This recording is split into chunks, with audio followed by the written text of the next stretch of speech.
Why is it so bad today? Holy. To reconnect. Why does... Hey! I can't stop it from crashing. Why does this keep happening to me? I have the best piece. I gotta buy a new router or something. This is so bad. Oh, thank you. Hello, Cry High. Hello, welcome to the stream. It's my release party. I'm not even sure if it's good right now. Okay, let me try this. Hello? Okay, hi everybody. It's your boy Ron Swex, the audio engineer, DJ producer. It's out! It's release party! IP, but indie. Woo! Let's go! Oh, for the scuff internet. Bro, there's like people here waiting for me too. I fucking hate my internet! I'm gonna buy a new router. You know, I just decided. I can't live with this shit. I literally spent $3,000 fucking dollars to solve this problem. You know, it's God's sake! I'm very... If this is like alerting the Twitch people, I'm so sorry. Fuck, I might have to... Okay. Bro, this is bad, bro. This is... Okay, anyway, welcome to the stream. It keeps on... Okay, we're gonna have to delete all these. I can only last 26 seconds, 41 seconds, 23 seconds. Dude, this is really bad. I'm gonna have to spend you know, I'm so sorry, buddy. Why does it keep... I'm gonna have to... What is going on?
Hey, I'm freaking back, god damn it.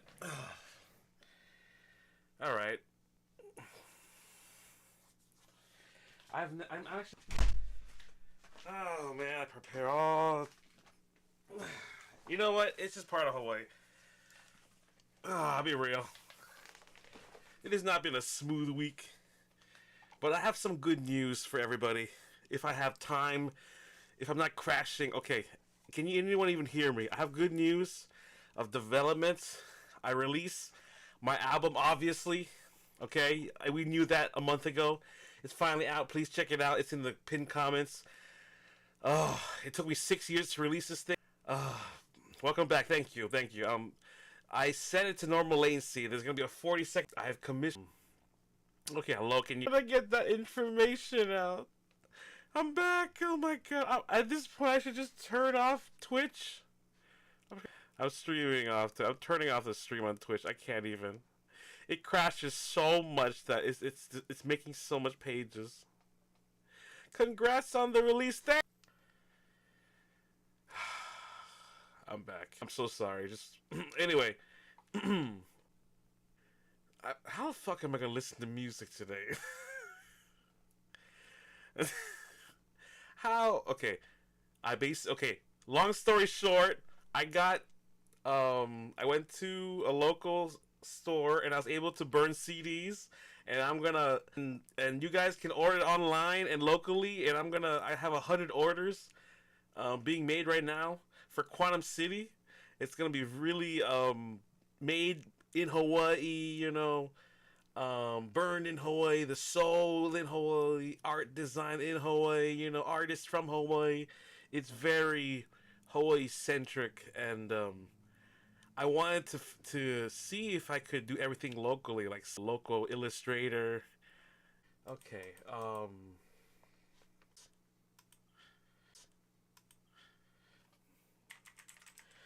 thanks. Thanks. I'm getting CDs. Release. Look. Wait. What the heck? What the heck? I can't even type, bro. Dude. I can't even. Oh my god. Okay. You just doing this. I'm gonna buy like a $400. I'm not gonna lie. This is.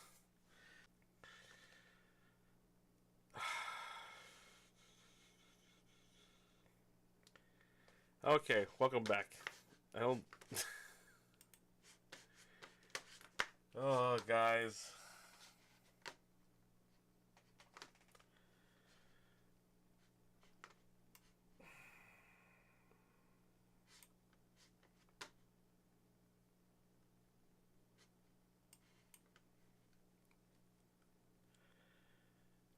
Okay, hold on. Yeah, maybe that might help. Oh, physical copies? Yes, physical copies. We're making physical copies. Deal. And maybe I gotta do this. Copies of Quantum City. Oh, god damn it. Okay, I was able to get. Okay, I went locally, and my attempt to do very indie stuff. I'm gonna have to.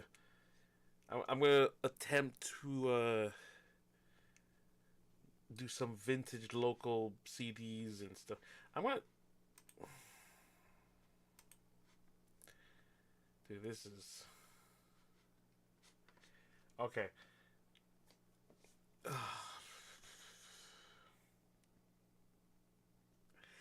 Okay, guys, I'm so sorry. This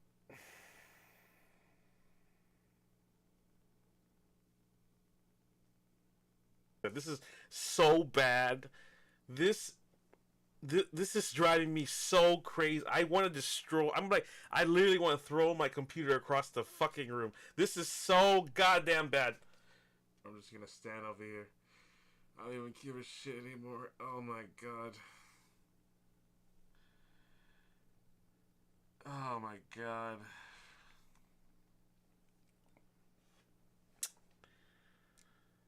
I would.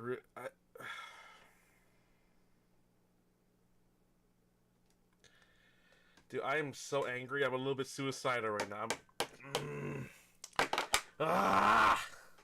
Come on! Holy shit. We're at 0 kph. How do you upgrade and then get worse results? This is so stupid.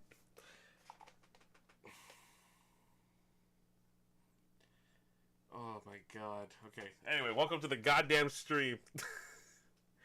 Where the internet is. We're using the internet from a freaking Motorola. Or something. I better actually Motorola is nicer than this. This is some freaking African internet shit. I'm on the moon or something. Holy crap. Anyway. Alright. Okay. I have other announcements I want to make. If this doesn't crash. Okay, guys. Alright.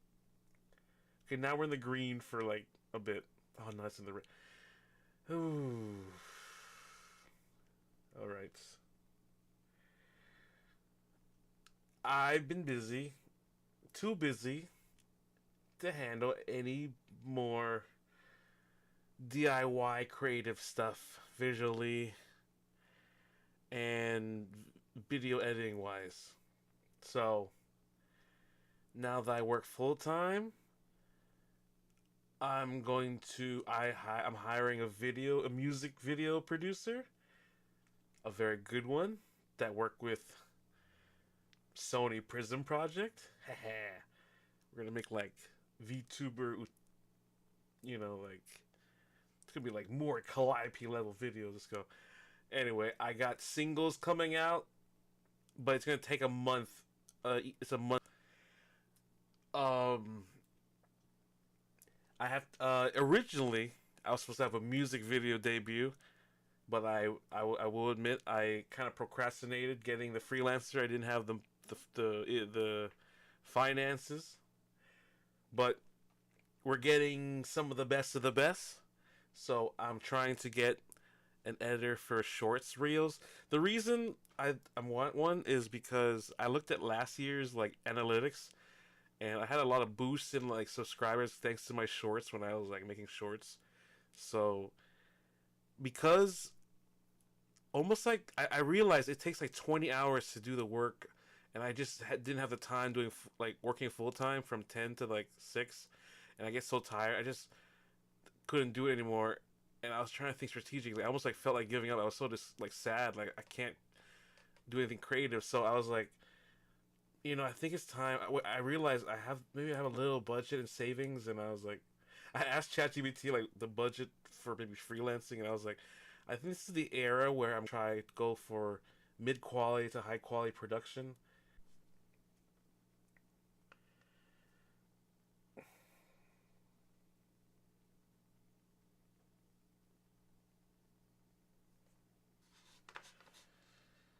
You know what? If I'm crashing so much, let me see. Might as well open up Chrome again.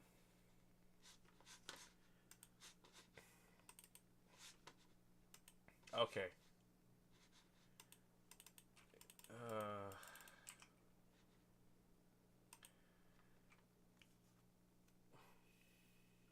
All right. If you want to know, everybody. Oh wait. It's not showing. Why is it not showing? Here. Okay, there we go.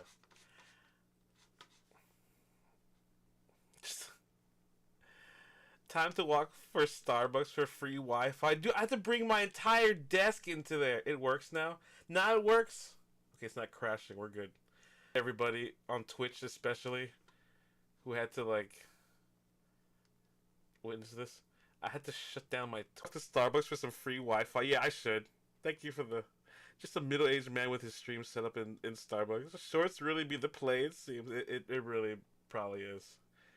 And I'm getting someone who actually worked with bigger artists, so or bigger VTubers and content creators. So I need to have a clipper-based strategy. That's what I'm gonna do. The reason also I thought about recently, because I was I'm a big fan of VTubers, so I watch VTubers a lot. Like I watched Pipkin Pippa, and I remember she was very strategic. She was like actively to improve her channel, and I think she specifically said she hires shorts editors just to boost discovery. So I'm going with the Corp VTuber strategy a little bit. And also recently, I saw a video this morning. It's very interesting. But basically, there's like a huge like Discord community that just makes thousands of Clipper channels for influencers like Aspen Gold or someone random like that, and that boosts all their platforms, TikTok, Reels, whatever, and tricks the algorithm. And somehow I'm gonna. It depends on Clippers though, and hundreds of Clippers, like thousands of Clippers, like worth millions of higher. So I'm trying a small version of that by outsourcing. But basically, I have no more time, so I have to outsource. Because I'm desperate of time, and I'm really like sad because all I do is work, and I always say that, and it's just I just that's all I do now. But I'm actually pretty happy with it. I like the stability. I actually wish I did it sooner. So yeah. Oh, there's like 5 people here. I think it's a little bit more stable. It was a little scuff earlier. Sorry. We're gonna. I'm a little calmer now. Okay, not as one. Okay, but welcome everybody. Well, for me, it loops and slowly progresses. Okay, that's good. EXO, hey EXO! On stream isn't going so well, but congrats on the album debut. Thank you so much, EXO. Thank you for making the stream. I wasn't sure if you're gonna make it actually. Thank you for the apple and music emoji. Cookie Osagana, congrats on your new album, Ron. Sorry, I've been busy with VMeet in Paradise, but hope you've been well. No problem. I know you're very busy. I want to help you with that too, but full-time work sucks. Definitely smoother now. Okay, good. I see. Okay, I have green bars, yellow. It's okay. Oh, okay. Uh, we're a lot smoother. I'm gonna ignore it. Maybe I'm jinxing it, but I was crashing out so hard earlier. Anyway, thing is, I don't know what to clip exactly, but it's a new experience for me. My God, now that I have some form of income that I could do this, because I I got I don't want to let my mentors down. So I'm gonna try aim for high quality, creativity, less DIY, and more collaborative with people that I hire. And we're gonna focus on getting editors and maybe even clipping old. I don't think I'm gonna clip old content, but I may clip popular content from the past. I still haven't decided, but I'm trying to release every day. Every other, okay, no, maybe not every day. Maybe Monday, Wednesday, Friday at least for some shorts and some long form content or something. I'm trying to do the where you do long form content because that's my focus, where it splits into shorter form content and like distributes. We all know what the hell that is, right? Anyway, I would clip, but everything is hidden by the membership. But it's fine. I maybe make clips a year later. Yeah, that's okay. I feel like, back in the day, I thought like I would just have to like work hard and just like get bigger, and then clippers would come or something. But I think like it just doesn't happen for indies until like way later. And I'm kind of like stuck in the thousand zone. I don't know how to get out of this thousand like sub zone. But once like my goal is to get 5,000 subs, and I've been stuck in in this zone for like 10 years. It sucks ass actually. But everywhere else, like number wise, is good. Follower wise, sucks ass. But it's okay. We're gonna grab what we can. I just honestly at this point I just want a smooth internet. Okay, we're in green, but I actually have no idea what to clip. Problem is I hired people and I don't even know what to get them to clip. Because also I don't have time to like make new content to clip, so I don't have like, but I have like 500 other videos. But then like also I'm not. It was at a time when I was sort of like experimenting and not really at my best, like trying to be my tip top quality form. Like my rigging wasn't really there yet. My rigging barely made it like a couple months ago when I have a PC. Like I was using a Mac just to cope, yo. Oh. It's all good, no worries. Thank you for joining in with V Meet in Paradise. Yes, I'm actually excited. I love your events, so I can't wait to see it. Be going ham. I'm also gonna maybe do a DJ set or two. We're gonna do more events locally. I'm gonna try to get down to LA, possibly with a friend, and we're gonna do a tour, maybe West Coast tour. But right now I'm gonna mainly focus on the music videos and like focus on the long form campaign of my album Quantum City. And I want the productivity of the higher VTubers while I work full time. My goal was to start, okay, work full time, get used to it, get the energy, so I can stream once a week, then twice a week, then 3 times a week, then 5 times a week, and I think that's the max. Like I think even 7 times a week would be amazing. If I could do 7 streams while working full time, that'd be the greatest like productivity and efficiency I would ever have. Like Super Saiyan, like Avenger level efficiency, and that's my aim right now. Um, I also want to maybe work on my new music content, which will be more based on. I'm gonna be working on other like tribute albums and projects, and more like covers. Um, Many franchises, but I'm gonna be this album. Quantum City is sort of a goodbye letter to my old self, the best of the EDM, like the fan EDM boy in me. Because in reality, like Ron Swex really is like a really just a big fanboy of artists, just trying to be like his heroes. But I'm just attempting to see the process, the work process that they did, and um, I'm trying to improve.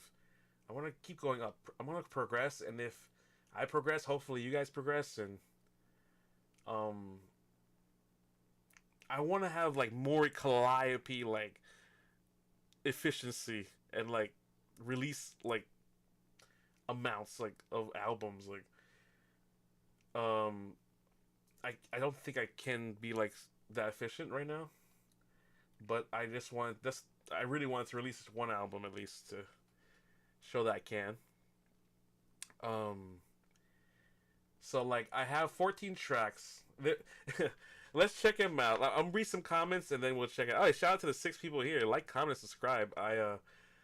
This is Quantum City has 14 tracks. It's the EDM Hawaii pop genre. It has hip hop elements, drum and bass elements, a lot of house elements, bass house elements. This was my inspiration from the golden years of EDM, from 2014 all the way up to 2020. Um, so what is Quantum City really like? Okay, originally Quantum City, uh, I didn't really have an identity, but it was a mixed smash of so many like ideas I wanted to do. Like if you look at the cover of Quantum City, let's just go with the art first of all. Let's oh oh wait, whoops, not, oh I didn't know I could download. Okay, so the Quantum City art, if you see it, how to make this zoomed in? Okay, so Ron Swex, I've always said this. What is the mission statement of the Ron Swex project? Ron Swex is a futuristic artist, right? A futuristic artist from Hawaii, like a cyberpunk Hawaii cyberpunk. What is a futuristic artist? A futuristic artist, I think, is someone that can do the ability of like the top 10 artists of the modern day, but done very easily, like a superhero can. I've said this before. It should be anybody's top 10 subjective artist or musician or, you know, some talent that all their talents, all their positive skills, all in one soul, one body.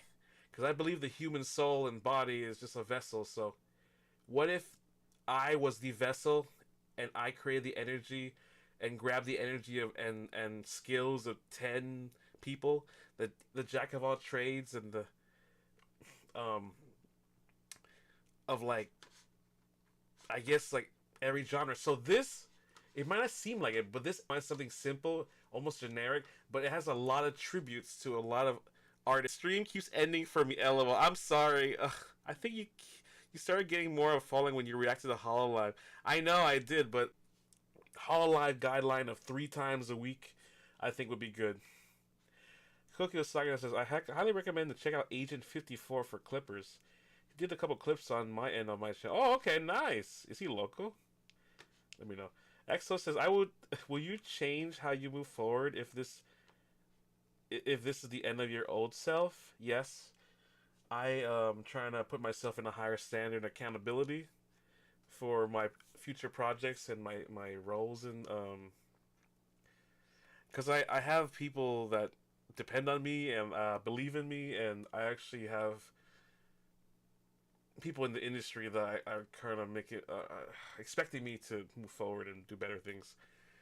And I've learned so many things from many mentors that I gotta apply, and it's so easy for me to get stagnant and stuck playing video games. And that used to be an ambition of mine to start a gaming channel and make it successful, but truly the end of my this is kind of like the end of my gaming channel phase, and more into my what I really wanted to do in the beginning, which was the back to the music. Maybe react to music. You know how I react to hololive? I want to react to like music content or something more technical or something VTuber like or spin on it. Yeah. But okay. Where'd everybody go? Anyway, I crashed, guys. I'm like only one. Okay. They're partnered Clipper for Brave Group USA. Oh, nice. Okay. I that's pretty good. Well, I can zoom in now. Okay. Oh, anyway. Okay, the Ron Swex project is a futuristic artist that has the power of like 10 your top 10 artists in one person. Thanks to the power of the Swexy helmet. The lore originally back in, it was so complicated. I don't know. I don't know how I was gonna branch this.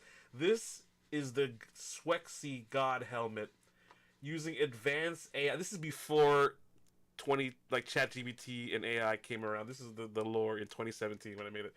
This helmet gives you the ability to create a quantum field, like a DAW, a virtual DAW system around the entire world that you can go through a portal like Neumann, but it's a DAW and along the way, and this is based in Quantum City. Quantum City is a like based in Quantum City. Quantum City is a like a segment of the world building that I have coming in the future, based in Mega Honolulu. It's a fictional world that's similar to the one, but has an alternate timeline to the current Hawaii that we have today. And basically, Quantum City is an introduction to the aesthetics and the build of it. It took about 10 years for me to figure it out. In fact, this artwork right here is I started at around 2018 to 2019, I can remember, and I was not happy with it until like 10 years later. I wanted my future self, my futuristic past self, to fix the errors and the scuffness of the art, the music, the mixing, the mastering. So I had to depend on different timelines of Ron Swex's in the future, just like Iron Man's dad had to depend on his future son to make a new element kind of thing. But this is for have elements of good artists like you know, uh Skrillex, Beethoven, Porter Robinson, you know, you just elements, Prince. Like if you look at this album, it has a lot of that elements. So this red coat is a tribute to Michael Jackson's Red Thriller coat. This helmet is a tribute to Daft Punk and like Deadmau5 kind of era with the mysterious and like Tokyo Machine kind of vibe with the LED eyes that I injected, which I made personally. This is, if you want to know what this helmet is a carbon fiber Icon motorcycle helmet. And the reason I did it because I was like, I originally did music videos driving with a GoPro and just showing speed time lapses on a motorcycle, Kawasaki Ninja. So this is how I originated, like on the channel. It was a music channel where the music videos were just my remixes, EDM remixes, and motorcycle videos. So that was my identity. So when I DJ'd, I wanted people to see that motorcycle identity and feel like they're on a journey, spiritually, mentally, and physically. You know, and they gotta wear protection. So wear your helmet because we're gonna go ham in here. You know. Um, So Brave Group is like a very huge VTuber company in Japan. One of the largest among companies like hololive. Actually, I know Brave Group. They're really huge. Weren't they like? I heard they're a little sketchy. So they're one of the largest companies in Japan. So the companies like Cover Corp. Nice. Exo says I keep on having to close and reopen the stream. It's kind of upsetting. I know. I was really upset earlier. So bad. Okay. So inspirations. This has Michael Jackson's Thriller jacket. All the electronic artist's helmet with the LED. I have I put a motorcycle here as a tribute to my beginning days, but also as a Prince Purple Rain tribute. Like, he had a motorcycle in Purple Rain, so I want to put a motorcycle here. Originally, it was going to be a car, too. And so that's why I have purple, like, neon here. I wanted this, like, tropical, like, Miami thing, but it's, like, Hawaii. I have a feeling... I wanted this vaporwave, like... You know, like, on YouTube, when you see this, like... It's, like, late at night, and these vaporwave videos that, like, entice you with the city, the subject, me, and, like, a very nice vehicle or a mascot. So I have, like... DJ Zappa here, DJ Seed, also kind of like a mentor companion here with the new Quantum City. Quantum City is supposed to, it almost looks like to me like Honolulu City or something. Quantum City might represent Kapolei or Waianae or something in the future. It's like might encompass that.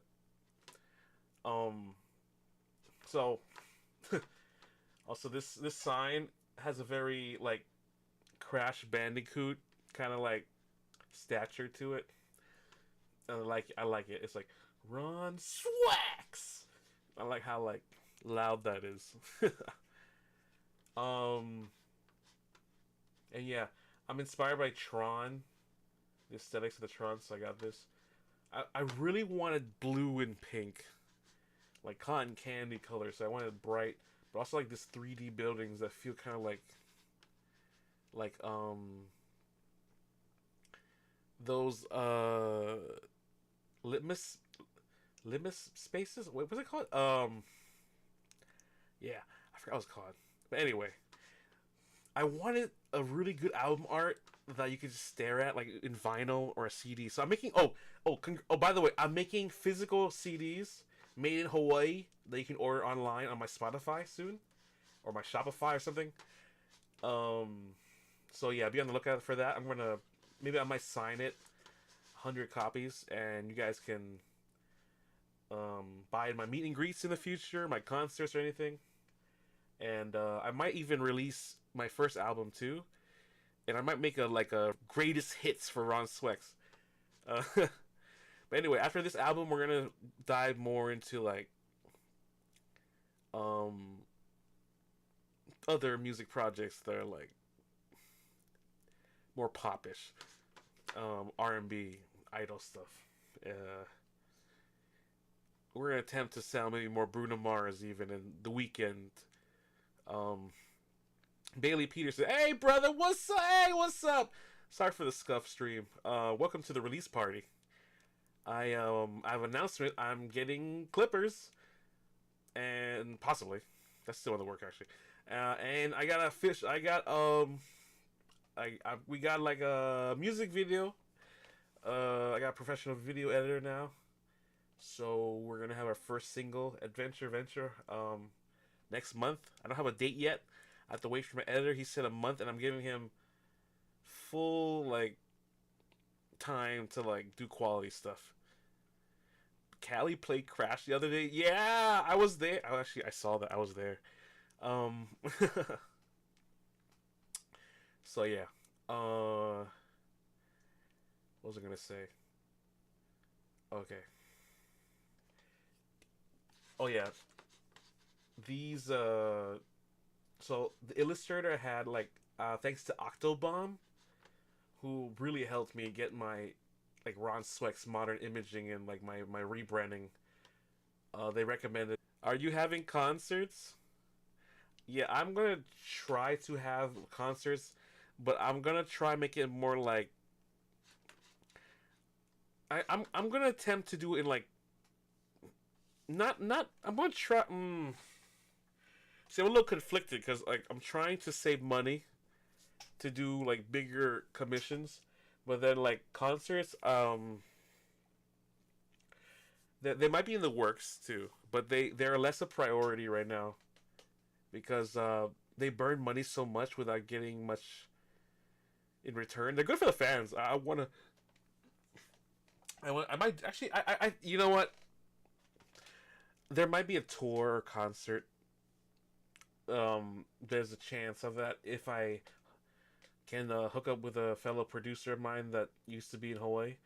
They're in LA right now. His name is Sir Benjamin, and right now we have a song called Arrival, and we're working on a music video together. We worked on this song has like 40,000 streams right now. It's kind of interesting, but it's like a house, like deep, like housey kind of beat, and basically we might do a West Coast California tour or something. He's been there for like since 2018, and I think like if I can save money right now I'm still trying to increase the net worth.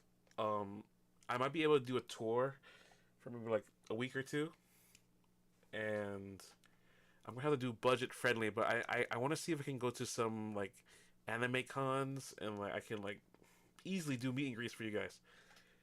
I'm not sure if I can do like in a club, like legitly like with a tour. Maybe that might happen. Either I'm in a con or I'm in a club, like we're gonna tour a festival. It depends on what we're doing. I might go like to the studio with my friend to make more music too, because that's how we made our EP and album before.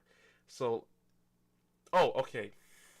I have to tell you guys this. This album was recorded all around like America in multiple professional music studios. I spent thousands of dollars for this, but I slowly saved up in this period of like 10 years to complete this album. So I went to Paramount Studios to record. Okay, I'll show you. Can I even do this? Oh, here we go. All right.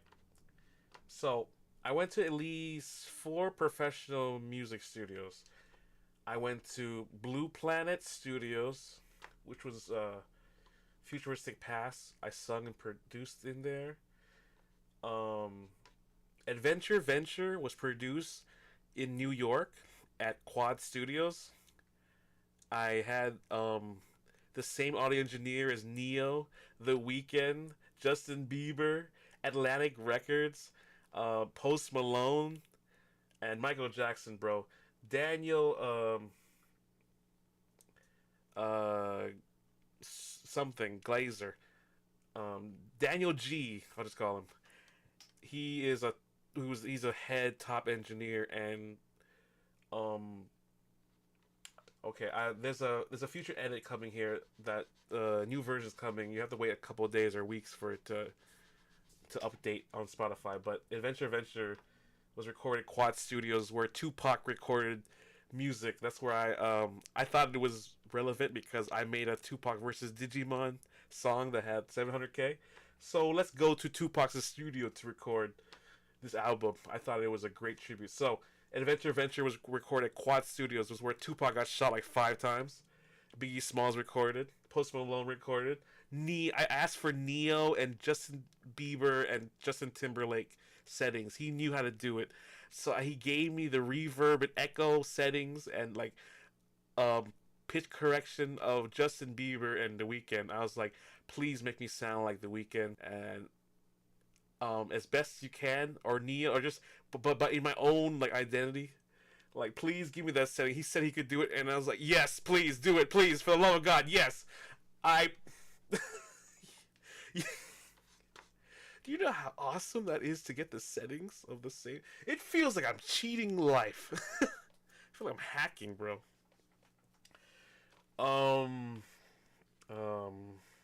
JB mentioned, yeah. This is where I spent the music video budget on the studio. I decided to spend it on the ticket to go to New York and hotel, and luckily I had a family vacation, so I was able to save money and the vacation was free, but the studio I had to pay. Oh my god, it was so expensive. Jesus Christ. But I was able to record a lot of songs. Oh, okay, let me see. Yeah, Oshi Park works a lot similar to smaller people. She's come to Cali right now, and I put up $10. Okay, I will. That $10 is mine. Anime Con will be crazy. Look into the VTuber Research Club for meet and greet opportunities on the U.S. mainland. Highly recommend them when you are. Ooh, okay. I have to, please remind me. I might forget. Crisis. Oh, now that's a big name roster. Yeah, I'm trying to get better quality. So I assume if I get the right people, I will get better quality, and that's what VTubers tend to do, right? Like I noticed more Calliope did, and like people in Phase Connect, right? They just get really good. Getting a really good team of freelancers, really, and that's what I'm trying to build right now. Before I worked alone, trying to build the skills DIY, and I think that was great. That was a great era for a decade, but I'm gonna change things. I want to do things differently now. It feels like 2016 all over again, and I feel like I have time to like fix things. JB Justin Bieber mentioned, yeah, baby. Damn, this is amazing. How do you even pull that off? Well, you just waste a lot of money on studio time, and you have to reserve. Well, first of all, you have to like not qualify, but you have to send them like your portfolio and kind of like your link page and social media, and if you're good, then I guess they will accept you and reserve you. But it's a business too, so you can it's really just spend money in a studio and deposit. I think anyone that saves money can do it. I wanted the credentials, like, okay, let me just continue. I wanted the credentials like Paramount Studios. So Paramount Studios, I record PlayStation Paramount Studios using a $15,000 microphone. The C800 Sony or something. It was like a really expensive mic. I might have the number wrong, but it's like a C8000. It's a $15,000 microphone. It was the most sensitive microphone ever. I recorded Gucci in Quad Studios with Daniel, the one Neo's audio engineer, the guy who made Honors to do EDM or something. It was like, oh, I recorded the whole thing. I can show you guys a video later. Gangster, hell yeah. I would think the settings would be different for every singer. It would be, and our tones are different. So, he showed me like it was a lot of Pro Tools and using hardware. Like he was using like a lot of Neve preamps, like the 1176 kind of thing, and very basic things. Like he was using the EQs that you would traditionally see, like mostly hardware, and then he would use a lot of software EQs in Pro Tools. Okay, I'm being very technical. I should stop. But he showed me a lot of secrets that I would not have learned from school, like audio engineering school. That I realized like I was missing a lot of information on how like inexperienced I am in the recording industry. Even though I knew the terms and I went to school for it and like I knew the jargon, there was a lot of secret advanced techniques that I did not know, and I learned that he grabbed, and he looked like some just young guy in the street, but he was the fastest engineer. His hands moved like Super Saiyan speed. He did it so chill, but he was so efficient and professional. He might as well be wearing a suit. And I like that he was Asian, so I could vibe with that. And he complimented me in a way that I could get my voice out so easily, and I felt so comfortable. Like I literally was dancing while singing, and like MJ would in the studio. I could feel the energy. I could feel the goosebumps and the serotonin and like the adrenaline. I felt it's really good. And basically, Quad Studios had the best sounding studios. I paid for that, and it was for at least 2 days, and 2 days was so expensive. Okay, Supercharged, I produced at home. Gucci was produced Quad Studios in New York. PlayStation was produced Paramount Studios in California with a special audio engineer. I Dated a Hoe. I recorded this in Quad Studios in New York. Mortgage, Marriage, Kids was done in Hawaii, just done in my room. But Fellatio was done in my also done in my room. DIY. Nostalgia was done in my room. But these are very heavy hitting songs. They have really good sound design. Life's Worth was sung, um, I believe, this was sung in my room too, but I think I had a better mic and mix at the time. Is that what you were doing in your break? I had other things too. On my break, I had a special project that involved a very big corporate company, let's just say, and I had to complete it. I had to close everything and stop everything I had to do because it was life changing kind of project. However, the project actually ended up not going through because it was so difficult. The timeline was only a month, and I could not complete it. So, in some ways, I failed that, and now moving on to my own bigger projects. So yeah. Cookie the Saga says, we'll send over Discord. I sent them over Discord. Feel free to check it out when you can. Thank you. Also, here's another growth tip. I highly recommend checking out iReam. I know a lot of streamers, including some based in Hawaii, who got a lot of opportunities via iReam. Is that company? Yeah, let me know. I don't know much. I work so alone. I work with my family business alone. I'm very introverted, and I think I'm just shy, maybe, as a VTuber. I don't know what it is. But I really want to get my music out there. Um, okay, also, okay, let me continue. Okay, Bullet Train was made in Japan. No, wait. I think it was made during a trip to Japan. Refined was made in Hawaii. Uh, this is a collaboration with Di Venero, Uspuzi, or Devon. So, this is a very good song. Try to Die was made in Hawaii. This is I recorded in my room. Final Attack was also recorded in my room. So I think like half of these tracks were like recorded in a professional studio, and the half were like recorded. Oh yeah, some were recorded in Blue Planet Studios in Hawaii which doesn't exist anymore, like Futuristic Past, which was used a really expensive mic that was like $20,000. But what I learned, I think, record at home, obviously, the production, sing it, um, hire an audio engineer if you can. Just do it. Your performance is way better. They do the technicals so quickly. You can pump out many songs in hours. Um, it solves a lot of problems. I recommend you get an audio engineer. It doesn't have to be from New York. It can be locally. But people in Hawaii don't have that sound that I want. I wanted to know what it was like to have a Ron Swex mainstream sound using the actual like mainstream, um, you know, musicians or like audio engineers or something. So,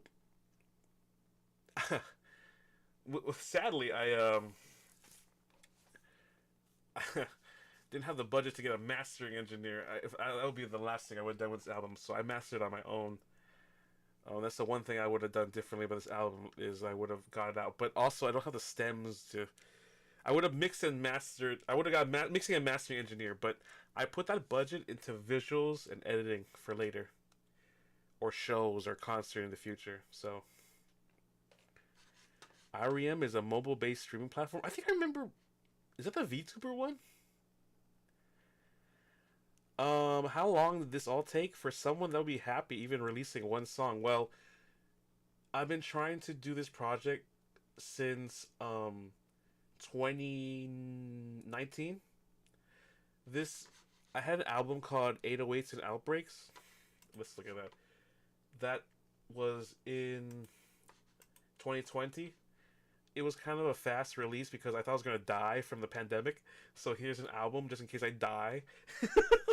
Literally, that was the reason I released this.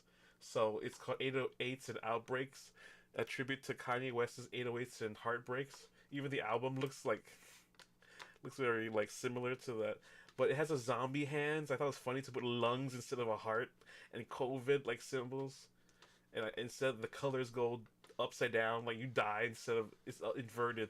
So I made this. I was a graphic designer. I grabbed like assets from like a graphics royalty free site, and I would make like my own arts and album arts that were like affordable.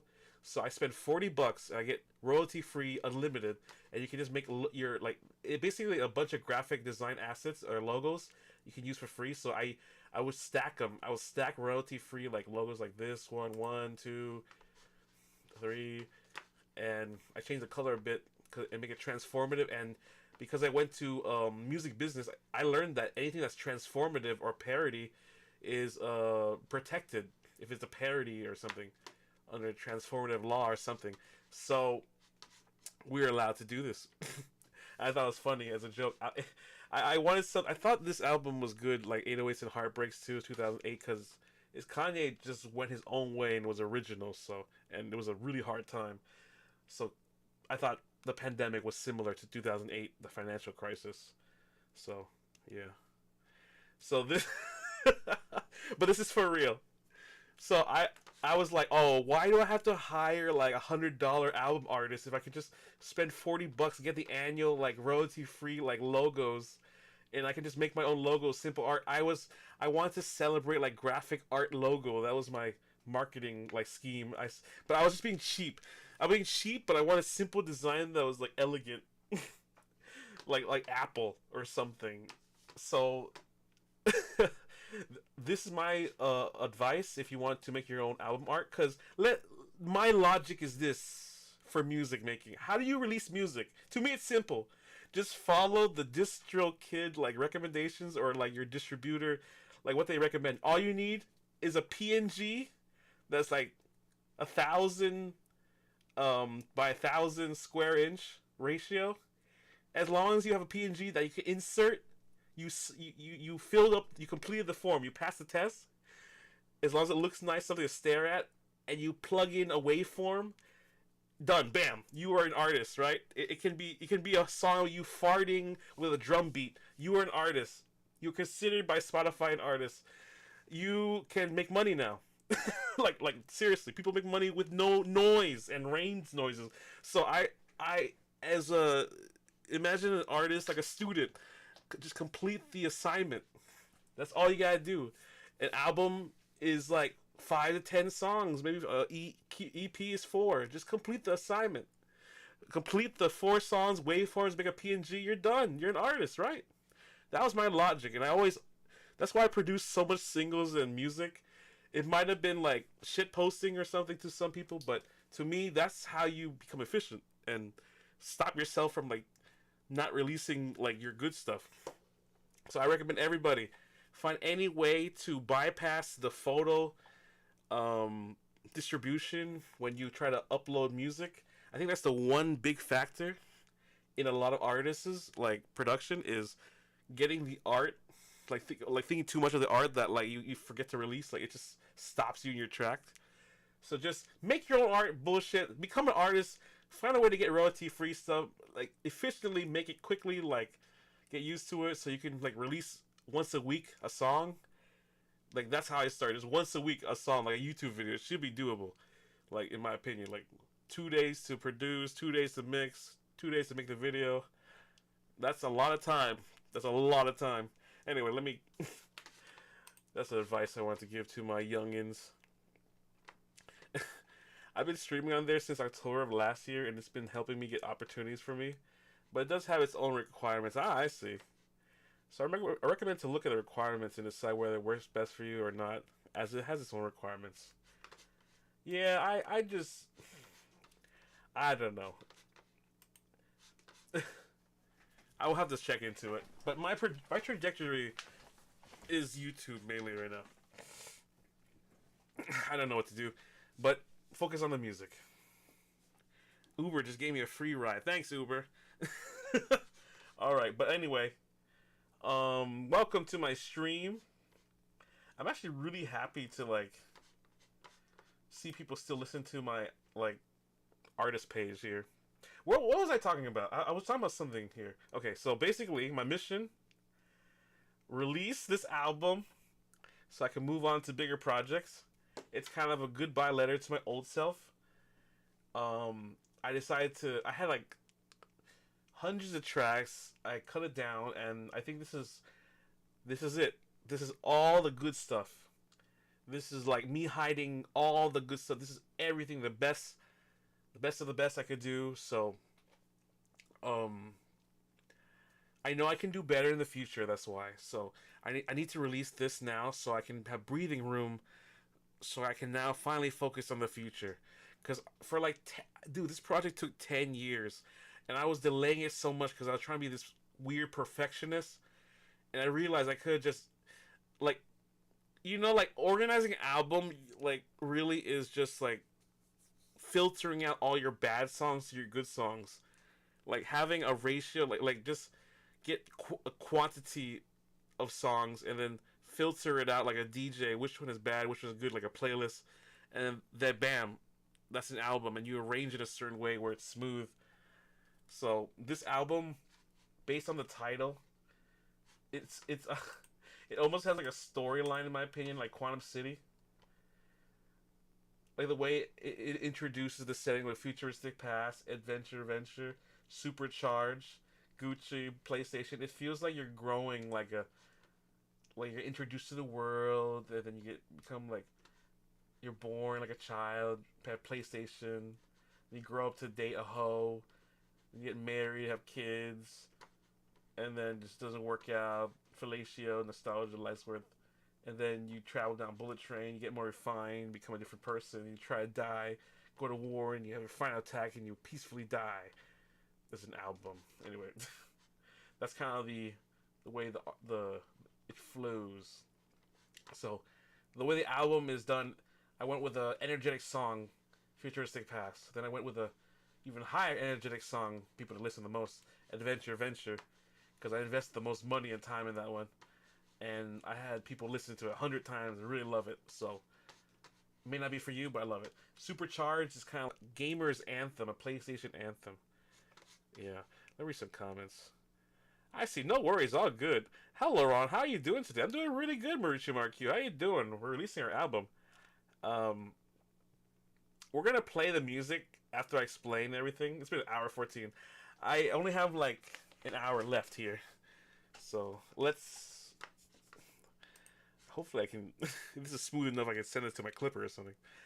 All right. Anyway, feel free to lurk. Congratulations again. Take care, everyone. Have a great stream, Ron. Thank you, Cookie Saga, and thank you for the help. I'm gonna try rise to the top. Anyway, so this album, where was I? Okay, I lost myself. I'm so sorry. But I told you, okay. I went to 4 studios: Blue Planet Studios, Paramount Studios in LA, and Quad Studios in New York in the Penthouse.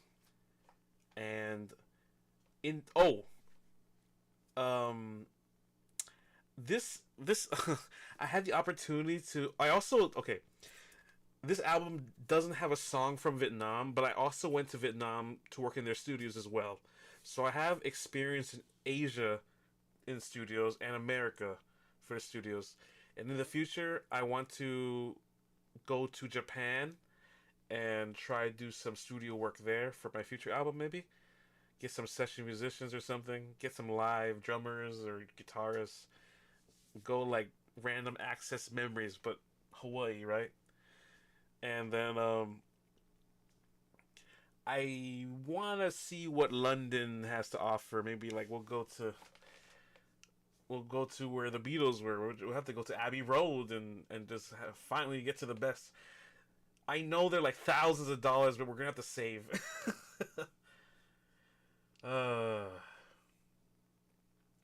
Hey, welcome in. Yeah, welcome in. Hey, what's up? Thank you, Bailey Peters. Hey, thank you for welcoming everybody. I just want to notify you guys also. My mission.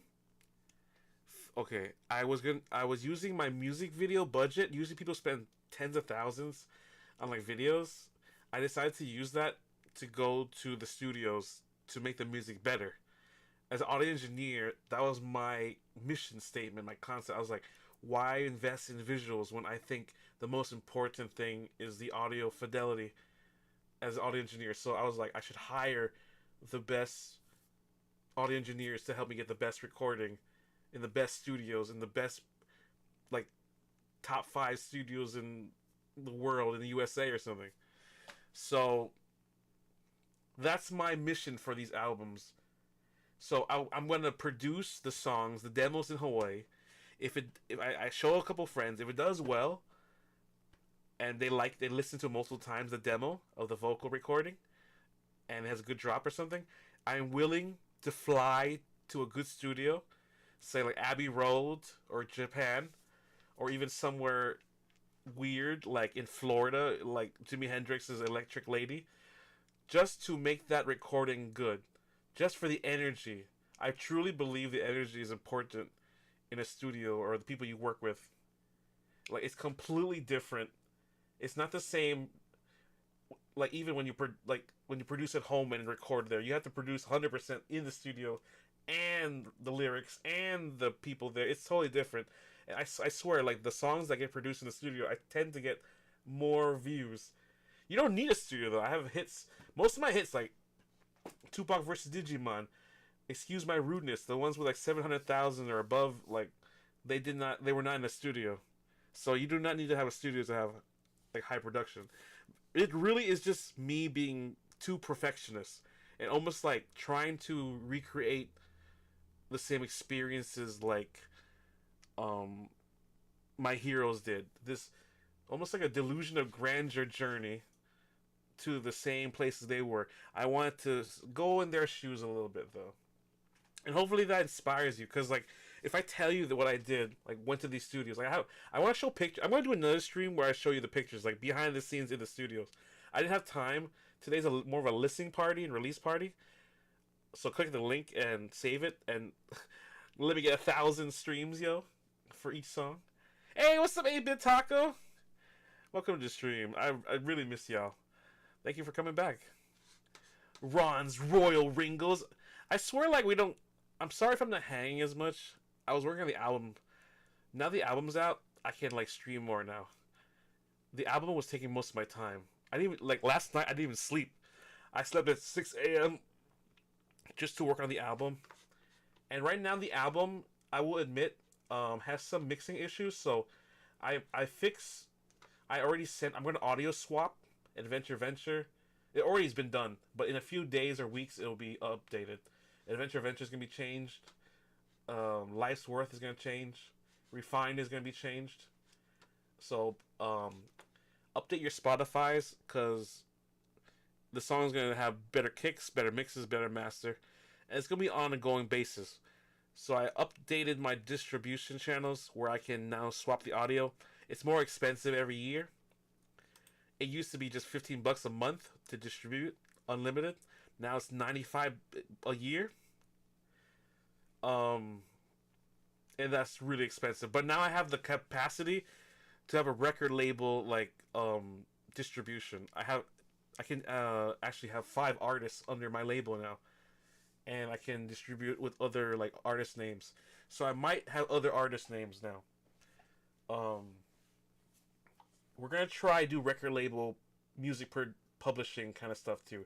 So I have my Swex Records and Swex Publishing. My goal is to show you my campaign transparently, how, and in the music business, how an artist would release in 2026. Currently, I'm doing something called a reverse waterfall strategy, where I release the whole album first and then the singles. And consequently, that means every month I should have a fresh single with a music video that is at least hololive quality, competitive. Not equal, but competitive, like in the category. I have to go a little bit, not high quality, mid quality, because this whole time I believe I was low quality, so I'm trying to go higher quality. And this album is going to be refined as it goes along. It's not my best work. Actually, it's my best work of my old self. But my future self will have even better work. I have more material that even has more singing, more pop culture, more freshness than even this. But this is my EDM self that has to like move on. This is me trying to be an EDM DJ producer. In the future, my future album will be more like me trying to be like an artist, like The Weeknd or Bruno Mars or something, or Daft Punk. You know, it's more like that centric focus on the vocalist with the production. So I sound so serious. Well, this is my desire. It's really casual, but I had a lot of like it was all over the place. But I finally saw the focus that I wanted. I finally got the results I wanted illustration wise. I finally got the assets logo wise to do this album. I finally got enough skills where I was happy with the mixing and master. Oh man. So I have 4 singles. I think 3 to 4 singles I have coming out in the future. So I was working on this album is supposed to release on December, but because of so many delays, this album was supposed to have 30 tracks too, but I decided to go for quality. Before I was aiming just to be consistent. Now I'm aiming for quality. Not even consistency. I'm just aiming for high quality. Like maybe I stream like once a week, but then I come out with like quality clips or quality music videos. Like I hate to compare it, but it's very like Mori Calliope like focused. Like I noticed she like has a lot of quality releases in her videos, in music videos, that has millions of views compoundingly. So if I can focus on quality, I think I can make this channel grow better. Or if not, it's an attempt, and I'm trying to search and find a better version of myself. And I'm aiming for the higher. And I think the only way to aim higher is to find other people. And also, let's see. Let me see if I'm reading any of. That makes sense. Ah, bloody Tuesday, innit? Now, don't be sorry. Love the sound of passion. Thank you.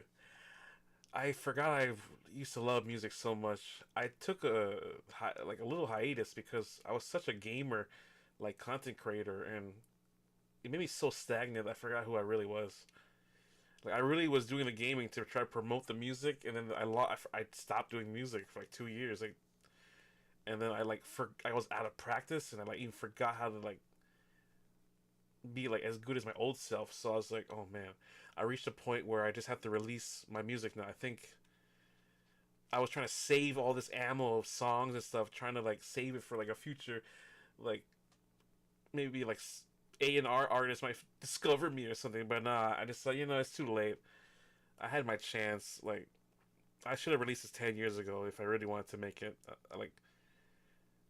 So I'm kind of making up for the mistakes of the past, but I want this future to be quality. I learned from the last decade, and I'm really not happy.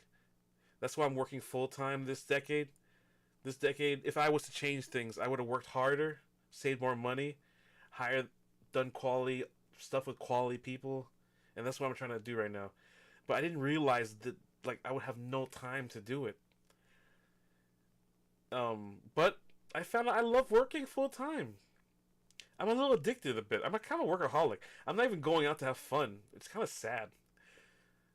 It's sad, but I'm getting a lot of compliments. People are saying I'm improving. I'm actually getting skinnier. Like it solved a lot of my problems. Like I'm sleeping earlier. I'm waking up I woke up at 6:30 naturally before my even family woke up. I'm like eating healthy. I'm eating half the portions. I'm losing weight. Like I lost 10 pounds the past month. I'm not bloated. I like feel energetic. Like this work really changed me. It got me like really organized. I made a lot of mistakes. Like, I was late a bit in the beginning. I couldn't handle the hours. I was like crashing and falling asleep immediately after work. Like I was drowsy the whole day. I was making mistakes like writing, but then suddenly every day I started improving. Like things that I couldn't do, like because they were the first time, like first month of training, on the job, I suddenly could do automatically, and then after a couple weeks, the speed and productivity of the things I were doing was increasing to the point that I used to get insults of how maybe like slow or clumsy or stupid I am. Suddenly, these negative words stopped, and I was getting compliments and even like praise and even loving embrace because of I guess I was working efficiently and making them like my family proud and actually genuinely improving myself. I didn't even notice I was improving myself. Like they had to tell people had to tell me that I noticed like my stomach got smaller, my thighs got smaller. I was working standing up all day, so I was losing weight, getting active. I was eating correctly. I wasn't overeating. I was sleeping well. I wasn't gaming too, so I wasn't like really wasting my time. But that was like so. It gave me like a really, like I was like in a boot camp Monday through Saturday, just doing that same routine that really helped me like be efficient. And then I applied that back to my music again.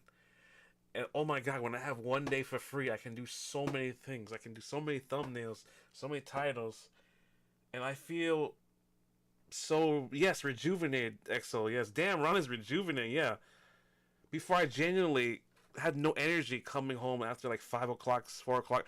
I literally fall asleep like in the middle of the afternoon sometimes, just tired. I was bloated. I was really fat, like genuinely, like I'm a VTuber. I'm not like the best looking guy.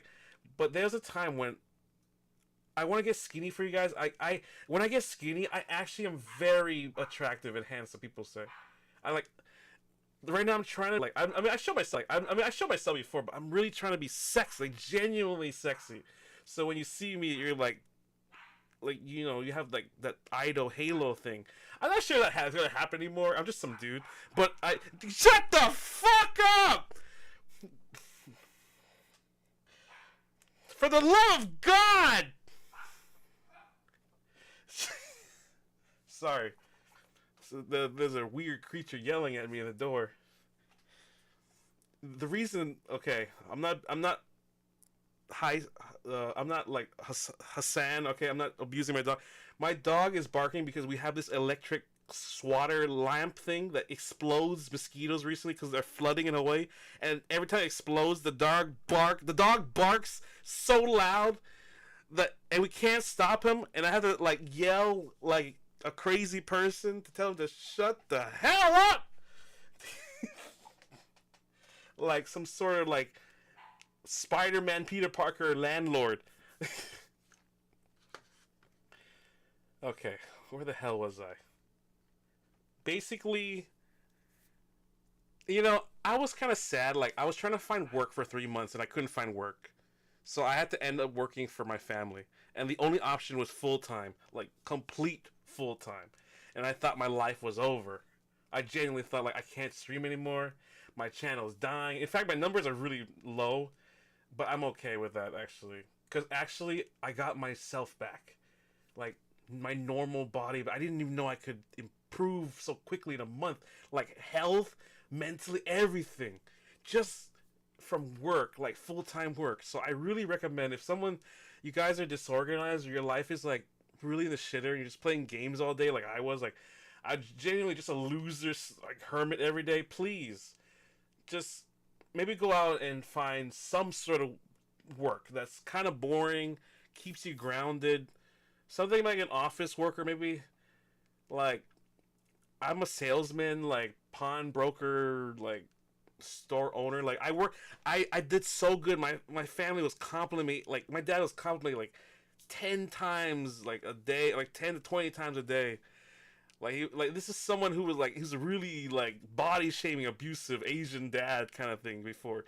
So he said he was proud of me as a son, and like he said I'm a great coworker to work with. That was huge to me. I don't know why, but hearing that, I keep replaying, like, I never had my dad say that ever, and he usually calls me stupid or something. Like he just yells at me for being clumsy. He like always assumes things, and like, but now it's like totally different. 'Cause, like, I'm actually doing things sometimes even better or faster than him. Like I found ways that are more efficient, or I found protocol, or I'm writing more. Like he's just surprised. Like I think he underestimates me. A lot of people underestimate. So, but it turns out I'm a really fast learner for a lot of things, including when I do like finances or math or something. So I was like, I'm a great salesman too. I was selling like thousands of dollars worth of jewelry and like pawning, and I felt so powerful. I feel like I was live streaming and talking to you guys again, but with like a stranger. And I got out of my shell. Like look, like I used to be shy and like talk to people, but like now I look at customers like, hey, welcome, how you doing? Like I like the same way I see you guys, like in a chat. Like I realized I just have to get out of my shell and like get used to the interaction of day to day, like touch some grass. So I'm so happy I can sort of have that normie lifestyle perspective and still do music, still release the album, now have the full-time income too. Like even though I think I'm wasting my time and working like Monday to Saturday, now I have money to use to like hire and outsource to like other people maybe. Although it takes longer. I realize shit. It takes so long to hire people. They do it in their own damn time. They sometimes don't respond. They're ghosting me. Motherfricker, I'm hiring you. Hello? I am anyway. When I did DIY, everything was fast. I could do it because but it, the quality was down, but I could do every process fast and I knew how to do it.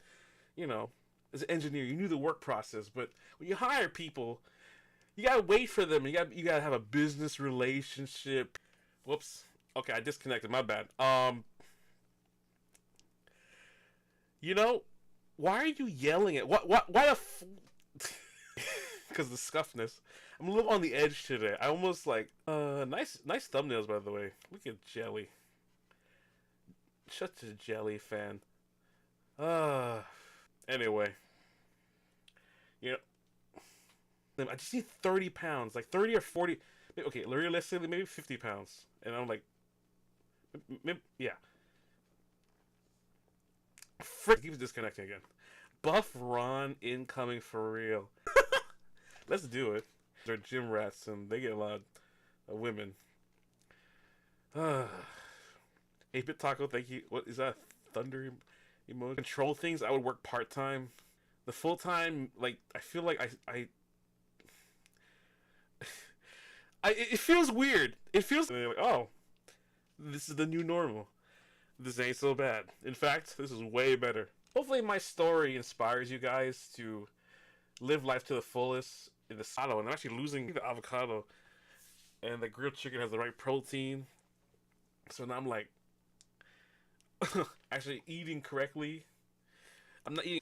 I had to have like a hero's journey just to get myself back.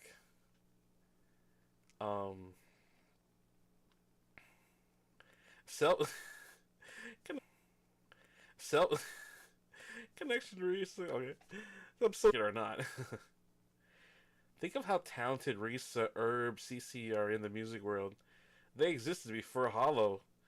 So many amazing talents just waiting. I know. I feel like that's why I'm like. I feel like I'm like I don't want to waste my potential. I feel like I gotta. I don't want to compare to people. I gotta catch up or something. I don't know. Like, there's some humbleness to being in a small area. I think now, now it's not too bad actually. I think. Hopefully, I'm one of those amazing talents. I don't know what my future trajectory will be because like.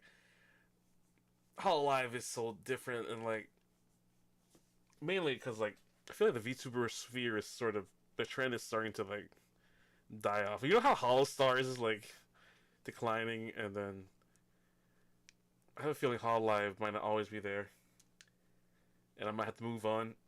I'm worried I might not have to be I can't be a VTuber in the future or something. But that's the reason I became a VTuber is like I feel like this is the only community I like.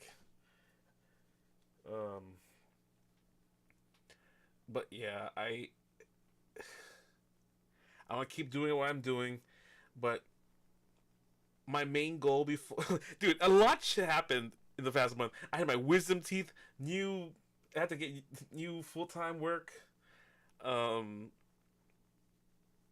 get the album out in a month. Now, well, good thing about outsourcing, like, to somebody is, like, now you just wait for them to finish it. Oh, shit! That was so loud. Alright. Okay, you know what? It's an hour 41 minutes and we haven't listened to. I know this is supposed to be a release party. It's not a real listening party, really. It's just a release party, so it's not even music right now. I didn't play a single song in the album, but I think we're okay now because looks like my OBS is stable. Everything's green, so we're good.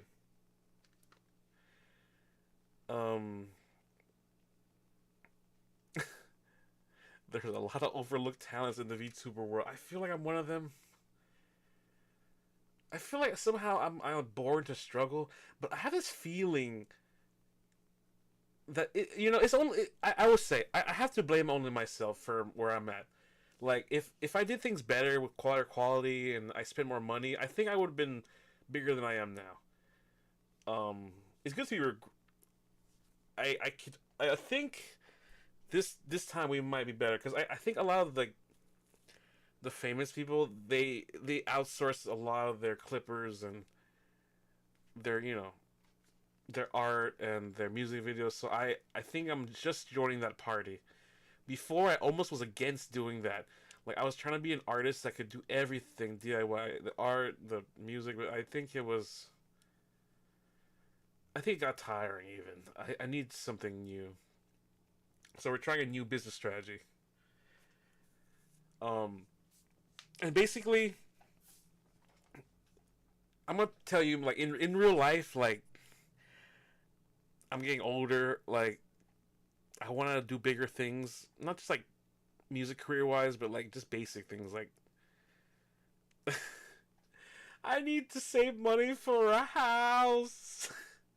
I need to start a family already. I'm like reaching an age. I gotta think about it. I need to like get my foundations right. Like,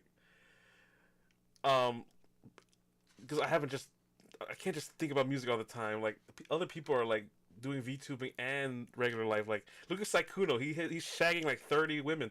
I had to bring that up. I'm sorry. No, but speaking of Saikuno, now that I'm back and I can talk about that, that really just inspired me, and that all I did was teach me that you can get away with anything if you have a glow up, and you have game, and you sound like an anime boy, or an anime character, which I don't even think I sound like. I think. Do I even sound? I don't even know. I don't even know if I sound like anime boy, but I'm definitely not that level. We do not have that riz. However, it might develop in some ways, but I don't know how. You working hard, man. Thank you, Axel. I'm trying. I hope you guys working hard too. How is this a party with no music? Yeah, this is it's awkward. Just standing here in the corner with silence up. It's a silent library party. Okay, do you want me to play the music in the background, the whole album, while I talk about it and commentate, or do you want just muted and I should play the music though. I think I was waiting for the intro to stabilize, and I think we're okay to play the music. It took an hour and 40 minutes, but we good. The real reason he hasn't played the music is because he doesn't want to get copyright strike by Eon Swex. What the hell's Eon or Ron Swex? You're gonna build a family? Yes, I have to build a family. Because I'm an only child. So I have to continue the family name, the Swexy name. I must breed. Yeah, I don't know. True 8-bit taco. Well, actually, I don't think... Oh, I could get copyright if I... Yeah, I haven't listened yet. I was waiting for the release part. Yeah, okay, let's do that. All right. Well, I think we're stable now. Let me get some sound check. Okay. 14 tracks. Based in Hawaii, EDM. Please listen like 10 times a day or 100 times a day. So it can reach discovery playlists and then exponentially grow. Play each and explain the concept or meaning behind each song. Heh. Okay, let's do that. I forgot this was. I just miss you guys. Well, it's doing a just chatting stream for a bit. Things so expensive. I might just build an AI family. You know, I don't even think I can. Yeah. I can build an AI family. Well, actually, I have you guys. You guys are my Swexy family. We're outsourcing. We good. All right. Okay, let's play our first song today. All right. Okay, you know the first song, Futuristic Pass. The lyrics, if you want to know, I made it during this around 2019. I recorded this in Blue Planet Studios in Hawaii. This is a studio inside a news station. Their contract ran out and they're not there anymore. But they had like $20,000 speakers called Barefoots, which are really good, and I got to experience that. And I was able to record my old album, my old Christmas album, in there too, with my buddies Jackson, Devon, Joseph, on the bass and guitar, and on drums. Did I crash? Is the stream back? Yes, we're back. Damn, I didn't even know we crashed. Okay, so Futuristic Pass. The original messaging. Okay, there's this. I think it's obviously it talks about. it's an intro for the album. It introduced the setting. It's introduced to a futuristic setting of and timeline of Quantum City. That's why I put that title there. It's the most has a lot of energy, very melodic, a lot of bass line elements. I played on the bass with a jazz bass. I played on a Stratocaster, white one, just like Jimi Hendrix with a maple, American, USA made, with single coils, and had a good bass house drop or something with like trap elements. This Futuristic Pass lyrics, they talk it's the original meaning has I think it's two meanings. One of them was to bring how do I explain this? Okay. Futuristic Pass relates to all the war that keeps on happening and returning continuously in history. So during the Russian and Ukraine war, this song was I started making this song. So I was just tired of war coming back again. This is like during a time of peace, and then suddenly we had like a major conflict with Russia and Ukraine. So Futuristic Past is about two worlds or two conflicts or two sides of a country or two people always fighting. And we don't know who survives in the war. There's no winners, only losers. And as someone who came from the Vietnam War, we did not know who was going to win. We always thought the Americans were going to win, but it turns out the Viet Cong won. So it seemed very familiar to me. Especially Vietnam is very communist and Russia's ultra communist as well. So I saw a similarity, a rhyme in history, and I considered that phrase like Futuristic Past.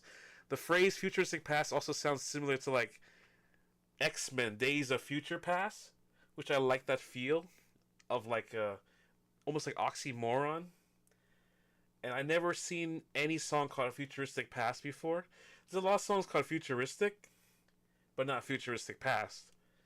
So it's also originally a Back to the Future tribute using sound effects in here. So there's a lot of Back to the Future like time machine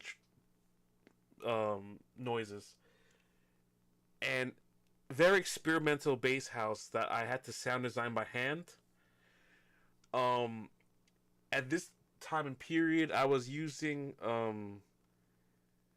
like a lot of one-shot samples from Electro House, maybe kind of trying to have a Deadmau5, Daft Punk, Skrillex kind of sound, kind of like a Zed, Complex Show kind of sound too. So Futuristic Pass, it's a 128 BPM, one of my favorite BPMs. It's the key of F minor, and the Camelot key, that's 4A in the DJ. That's one of my favorite harmonic keys to play, F minor.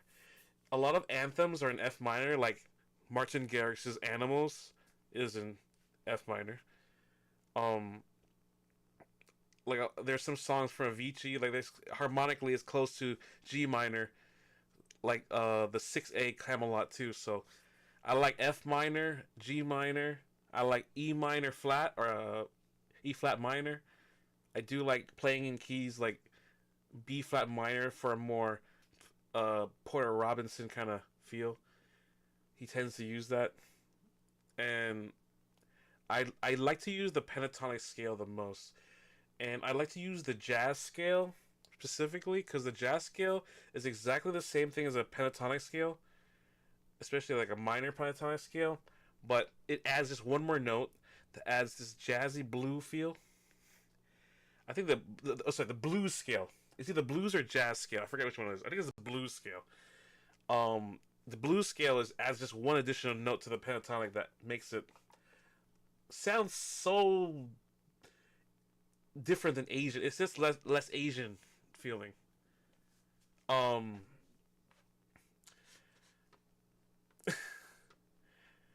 First song is definitely a banger. So yeah, first song I wanted to make a banger. Futuristic Past was going to be my first single. And here it is. I sung it in a studio. I played bass in the beginning. It's hard to tell, but I'm playing bass line, like a bass line, jazz bass.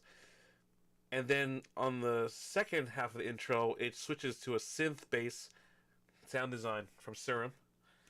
So I used Serum. I used a lot of kick samples that I got randomly. A lot of 808s, trap kicks, a lot of clap snares, hi-hats that were done in a very house and breakbeat kind of manner. But anyway, I talk too much. Here is Futuristic Past. This is my intro and outro to a lot of songs every day. You hear it almost every day. You're going to hear it again.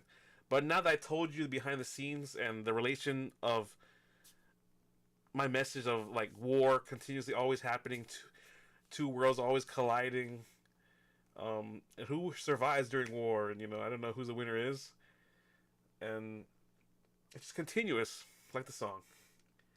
And this is supposed to be like a war anthem, I guess, and a Back to the Future anthem. A lot of things. Anyway, here you go. This is Futuristic Past. Wait. Okay, let me make sure you guys can hear this. I'm gonna play on my desktop. Here we go. Might be really loud. 3, 2,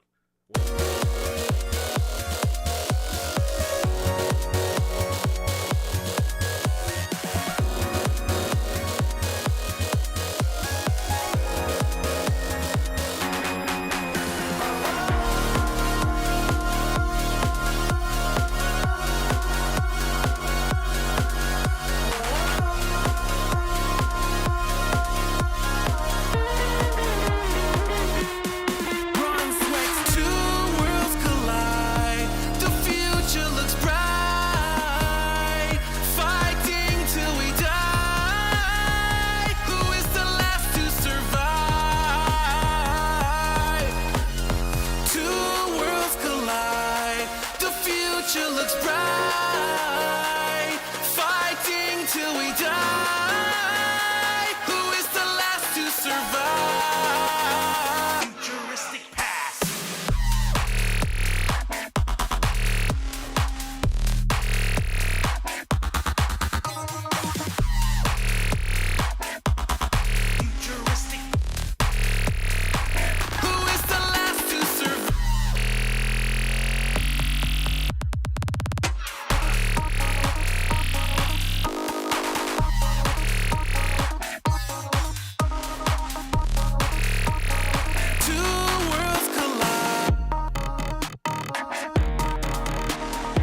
does. Oh, I love the guitar solo that happens kind of like at the end. I yeah, I played that on the Stratocaster. And I love this. I had an addiction for guitars. I bought a Squier Stratocaster, and then suddenly I had a humongous addiction to guitars.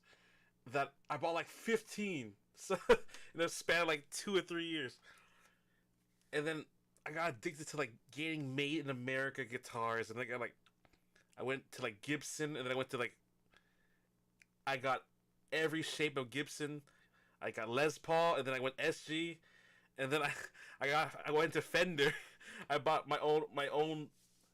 I went from Indonesian Stratocaster to made in Mexico Stratocaster, then finally to American Stratocaster, and then I stopped. As soon as I got the American, I stopped the Fender. Then I bought Telecaster that I traded in from with my friend. Then I got a jazz bass from Fender. Then I got another jazz bass, Mark Miller. Then I got PRS. Then I got another PRS. And then another. Shit. Got a little addicted here to guitars. But anyway, I had this idea of like grabbing every guitar like it's a plug-in. If I had it in my studio, then I could have the sound of the guitar in my studio, every song in the whole album. Like I just wanted I saw Rick Beato have like a bunch of guitars in his studio, so I lined my studio with racks of that. And once I had like 15 instruments, I started getting like a little tired. Once I hit PRS, like I had an S2, like Indonesian one, made in Indo, but then I had an American one, then I was set. And then I had a semi-hollow, which was amazing. But I sold that because I already had my S2. But you guys have to understand, these are extremely high quality. This is extremely expensive stuff. But at the time, I was really passionate with music. I was digging like rock again. Like I got into the history of it. As a pawnbroker, I got really materialistic spiritually, and was trying to be like my heroes too much. So I got the SG from AC/DC, black one. I got a red one now, just last week. And the reason I'm able to afford these so much is because I buy it on sale, or I get a wholesale. Because in the pawn shop, we have people who pawn, and maybe they sell at a very discounted rate, and we bargain to like so low that I can grab some price like a fifth of the cost, if not. Sometimes most of the time, reasonable price though. So, and I also heard like a lot of famous rock stars, they went to pawn shops to get their guitars, and then they sold it and it became like famous, or $1,000,000. So I thought, since I already have a shop, we have such a big music department, I'll just grab all the best instruments, guitars, everything, acoustics. I've tried to upgrade my acoustics. I got Martin section. Just trying to have my own guitar center at home. You understand? The DJ, I wanted a whole like rehearsal room in my room. So I was working on that this whole time, my past 3 years, getting the sound treatment.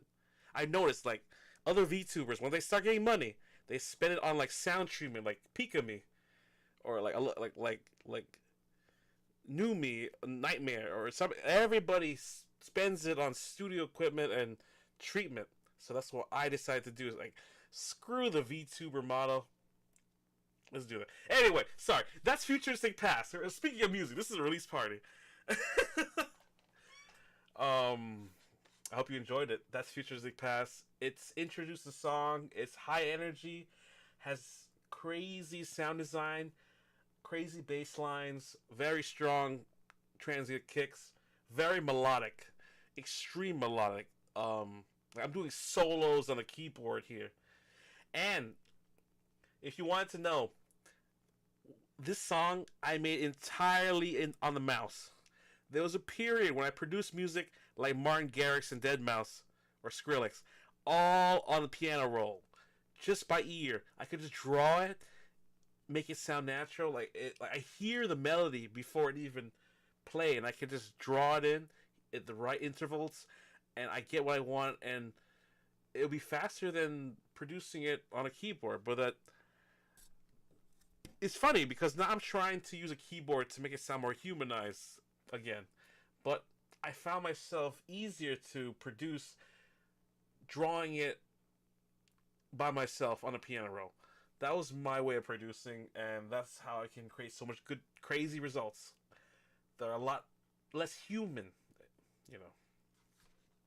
Ron's guitars have guitars. Yeah, I was kind of like I didn't have. I was kind of going crazy in guitars. I was kind of a collector. I didn't know what else to do. It was a phase. It's a good phase though. But in my opinion, in my tip, if you're gonna collect stuff, get high quality stuff first. Don't collect cheap stuff and a mix of expensive stuff. You're gonna end up like throwing away the cheap stuff. Buy the good quality stuff immediately if you can. It saves you time and money. Cries his heart emoji. Thank you. Fire emoji. Yeah. Glad you guys like Futuristic Pass. Okay, next song. Adventure Adventure. This, in the future, is going to have a revised version. So in a couple days or a couple weeks, this file will be changed and the mix and master will be different. Right now I'm revising it. But this is one of my highly most invested songs I've ever done. I flew to New York specifically for this song. This song, in the demo phase, I released like 16 different versions. The 5th version, people really liked it. My friends listened to it in their car 100 times. They loved it. So this song, Adventure Adventure, I made it during a time when I was playing Sonic Frontiers. So listening to that music made me feel free, and I played. I just completed the game, and I love Sonic. I love Sonic Adventure 1 and 2. So this was kind of like a Sonic Adventure 1 to 2 tribute. And it was done at 160 BPM, drum and bass kind of style. Originally, it was just going to be a simple bass drop song, but it was just a bass line. But once I added like chords and melody, it sounded so beautiful and melodic and trancy. It became a whole new song. And I added my own lyrics naturally, that the lyrics were designed to feel like you're kind of like on a date with someone, mysteriously escaping through the city, or friend or lover, somebody. Because in the lyrics, it talks about booty calling, and it talks about going to people's houses, getting coffee, and coming on top of them or something. And the energy of the chorus when I yell adventure in a sustained note has so much power in it, combined with the chords, the kicks, the bass lines. The frequencies are stacked in a way where it hits you so strong, kind of like Porter Robinson does with his synth pop stuff in the Worlds album. But this is done in like a drum and bass way, where the subs is so strong, and I'm still editing it, where it's in your face. It has a distorted bassline wobble that I automated by hand using Serum, and combines a subwoofer 808, kind of like a.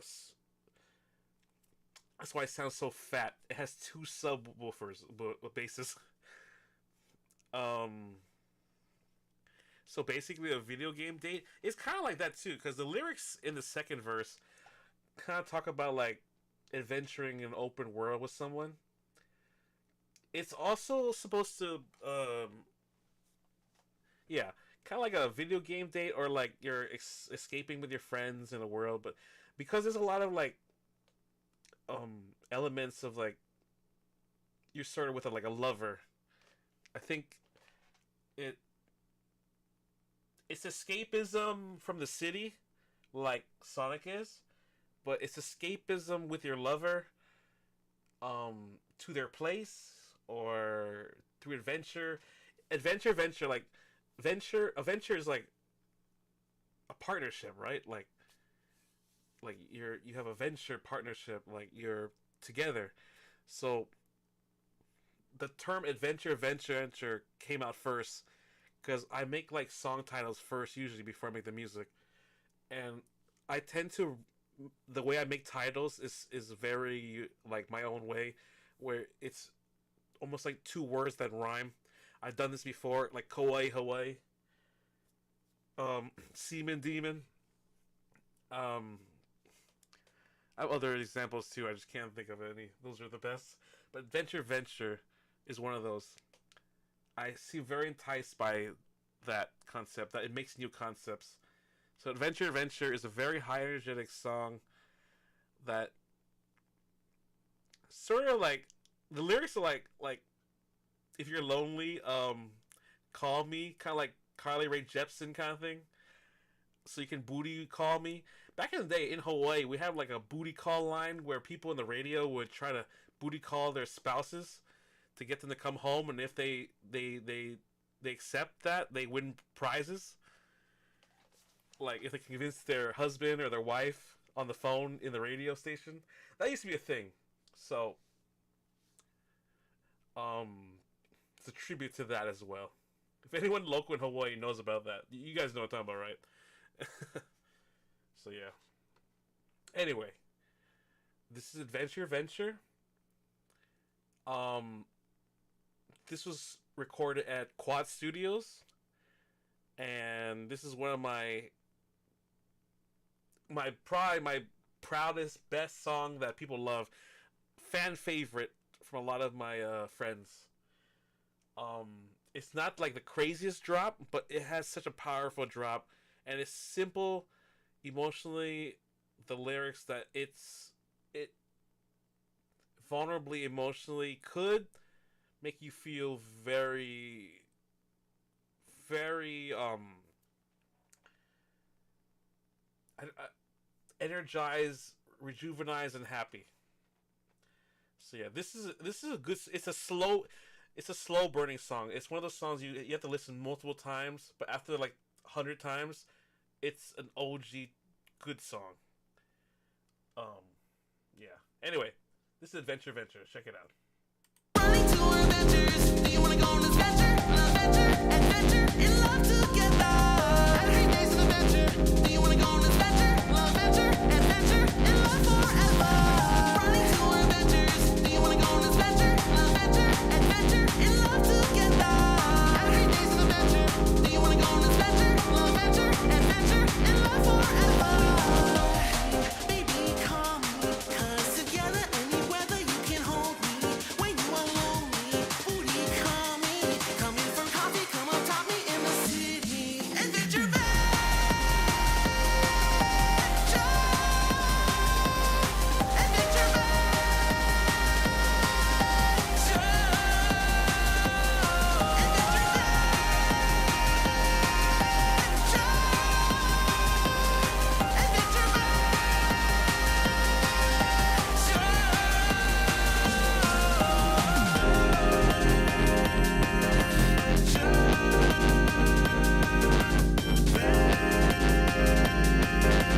Adventure. Adventure in an open world. Trust your fate in me across the land. Adventure in a broken world. We're forever free across the galaxy. So lonely, baby, call me. 'Cause together any weather you can hold me. When you are lonely, booty call me. Coming for coffee, come on top me in the city. Adventure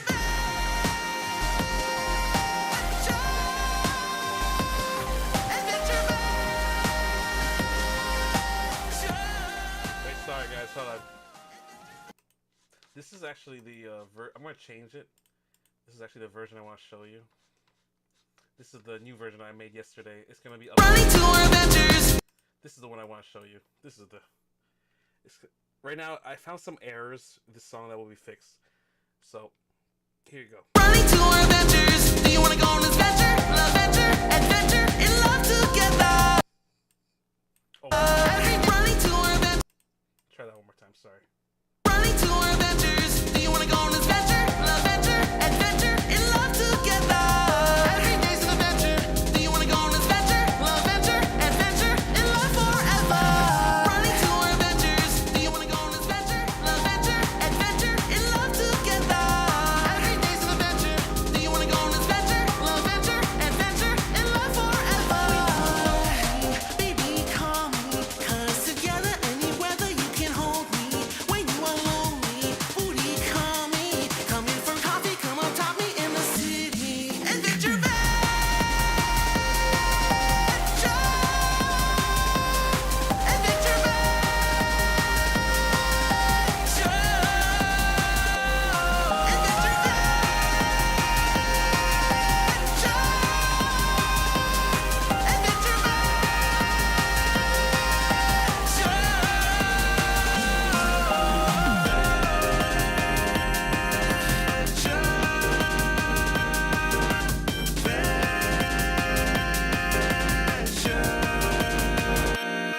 Adventure in an open world. Trust your fate in me across the land. Adventure in a broken world. We're forever free across the galaxy. When you are lonely, baby, call me, 'cause together any weather you can hold me. When you are lonely, booty call me. Come in for coffee, come on top me in the city. Adventure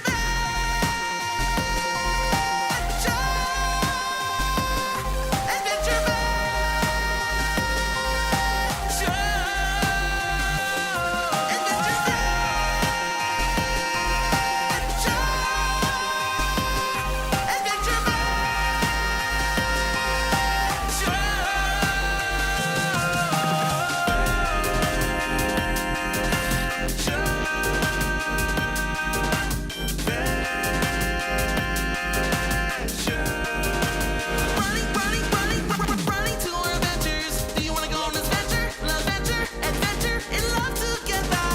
Every day's an adventure. Do you wanna go on this venture? Adventure, in love forever. Running to adventures. Do you wanna go on this venture? Adventure, in love together. Every day's an adventure. Do you wanna go on this venture? Adventure, in love forever. Adventure.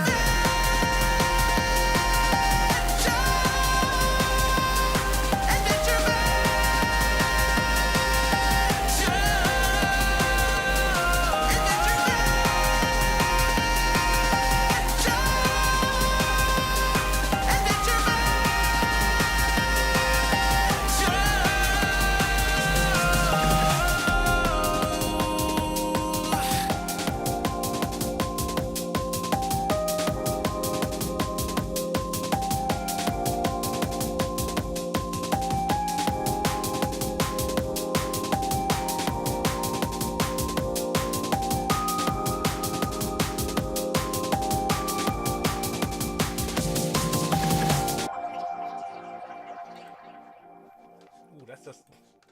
You know the ending? That sound is the sound of my bathtub full of water, and I added echo. The sound.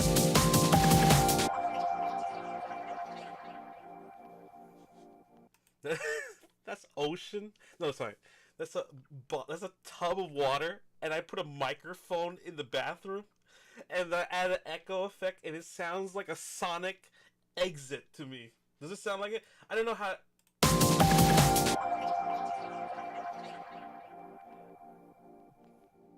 Does that sound like a hot tub to you? 'Cause that's what it is. But nobody believes it, right?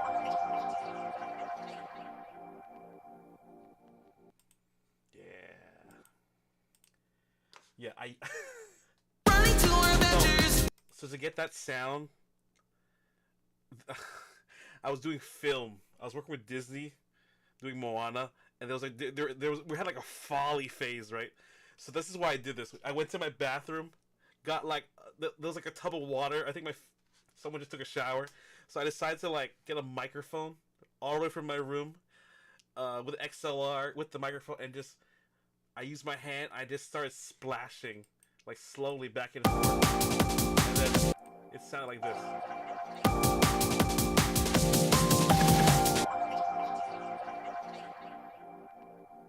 Usually, well, it's a little. It would be a little louder. But yeah, that was Adventure Venture. Yeah. Currently, right now, I'm fixing the mix on this. A couple of days, it'll be fixed. I already sent the audio swap. So, I was listening in the car on the first day, and I was like, "Oh shoot, the old version's sub bass is better." I made it too clean and too thin, so I mixed and mastered, and I went back in the mix, and we're gonna use the newer version. The kicks, the snares, the claps are more predominant. I think it sounds good.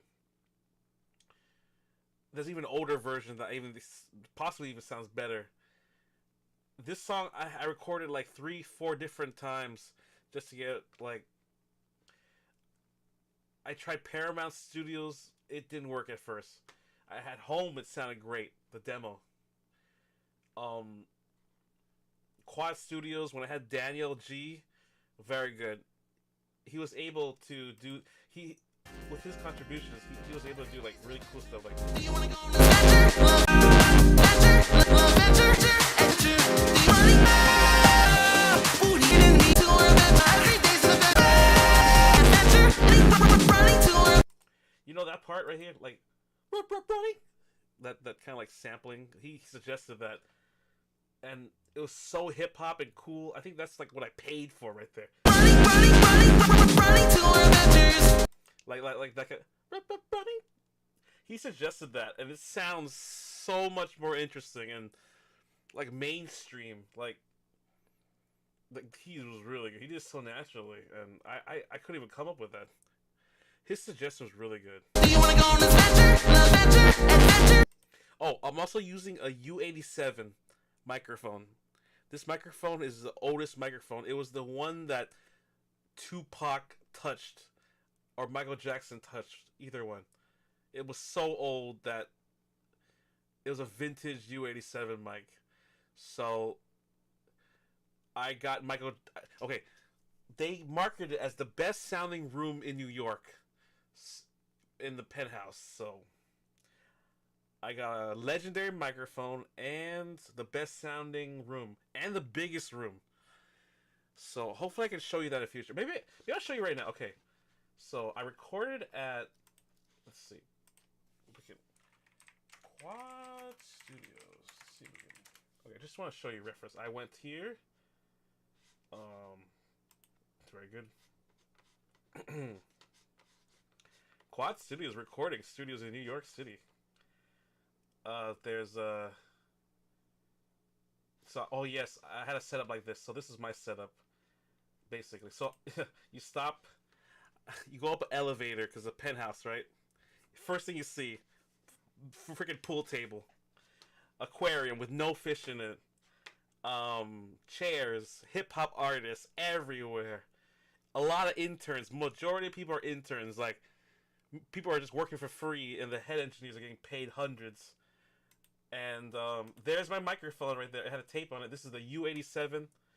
This, I had a better studio than this, but I got a console too, like a Neve console. This is a digital system. This is the room. This is my room. The most expensive room with the most expensive head engineer. Quad Studio. So this is the main Studio A. This is where Michael Jackson, Post Malone, Tupac sung, Notorious B.I.G. rapped in. Bad Boy Records, like Baby Diddy was here. So MJ had a thing here in the 80s with Jackson 5. Atlantic Records, which is a #1 record label right now, currently uses their headquarters. So this is why Post Malone recorded Rockstar. And a lot of New Yorkers here. Maybe Nas came here a few times. They even have like a salt lamp. Look at that. Look, see all these? Okay. I requested to use their Neve studio. Very unprofessionally. It was broken when I had my sessions, so I couldn't use it. My plan was to use every single section and have an analog signal chain into Adventure Venture, but they couldn't do that. So instead, they gave me the best preamps and 1176. Oh, and I want to see. Oh, this is a beautiful window. This is my view I got to see while I was singing. Dude, I get to see. I'm right next to Madison Square Garden. Like literally not even a block. Like I'm on Madison Square Garden while singing. It is one of the greatest things I've ever done. Do you think they write their own stuff?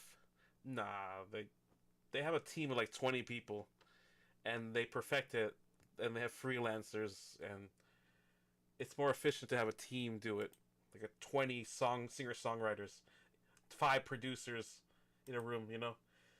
So I had like a mic set up like this. Did upside down U87. So literally a month. Because I went to the studio, I bought this microphone at home in Hawaii because I had such a good experience. I decided to buy this microphone, and if you see the price of this microphone, my God, it is worth as much as a car. But it's industry standard, and I want all the celebrities and the history greats have used it. It is the audio engineer's final dream mic. It's flat, it's colorless, perfect for EQ. It is it. So, this was where I was last year when I was like going to New York and Florida. So they let me use their Manly equipment. It's pretty good. And yeah, Quad Studios. I recommend. So let's check out their rooms. So they have Q1, Q2, Q3, Q4. I use Q1. This is my room. Known as the best sounding room in the city, can handle all your recording needs. Q1 offers an array of outboard gear and 64-channel Neve Genesis Black. Now, as actual audio engineer, I know about studio consoles now. The Neve Genesis Black is kind of like a hybrid mixer DAW thing. It's not reliable, apparently. And when I went there, it wasn't working, so that's funny. The room uses the latest Osberger technology. That's the speaker system, making it one of the loudest and cleanest sounding rooms in the city. When not in the studio, you can relax in the only private... Oh shit, I dropped my phone.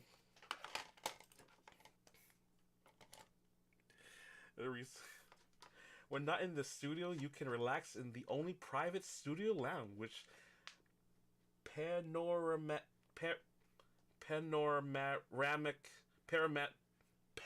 panoramic views of Times Square.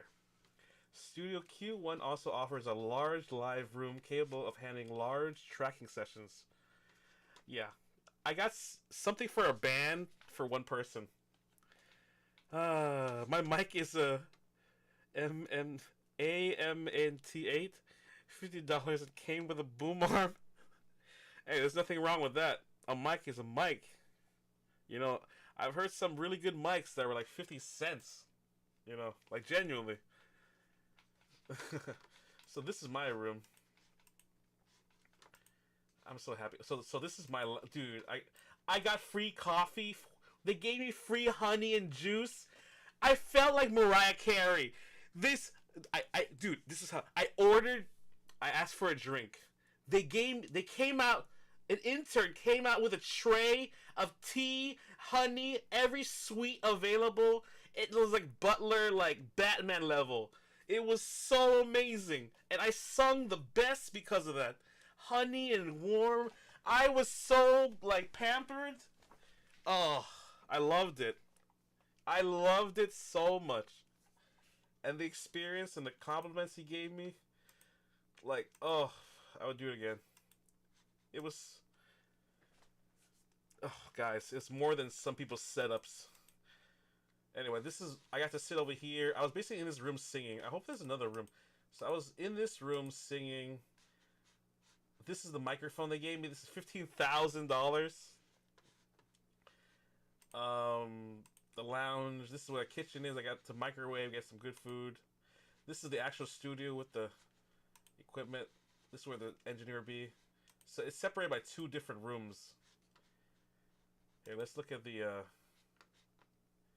Okay, this is the engineers. I work. Oh, Daniel Kaiser, his name. That's his name. I recommend him highly.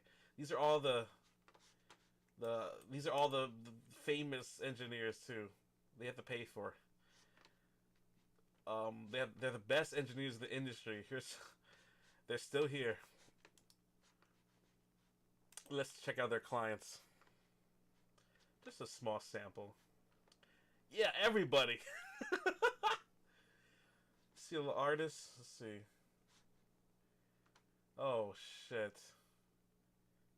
I see everybody. Dude, Kendrick Lamar was here? He made Damn here? Wow. Lil Wayne, Carter 5.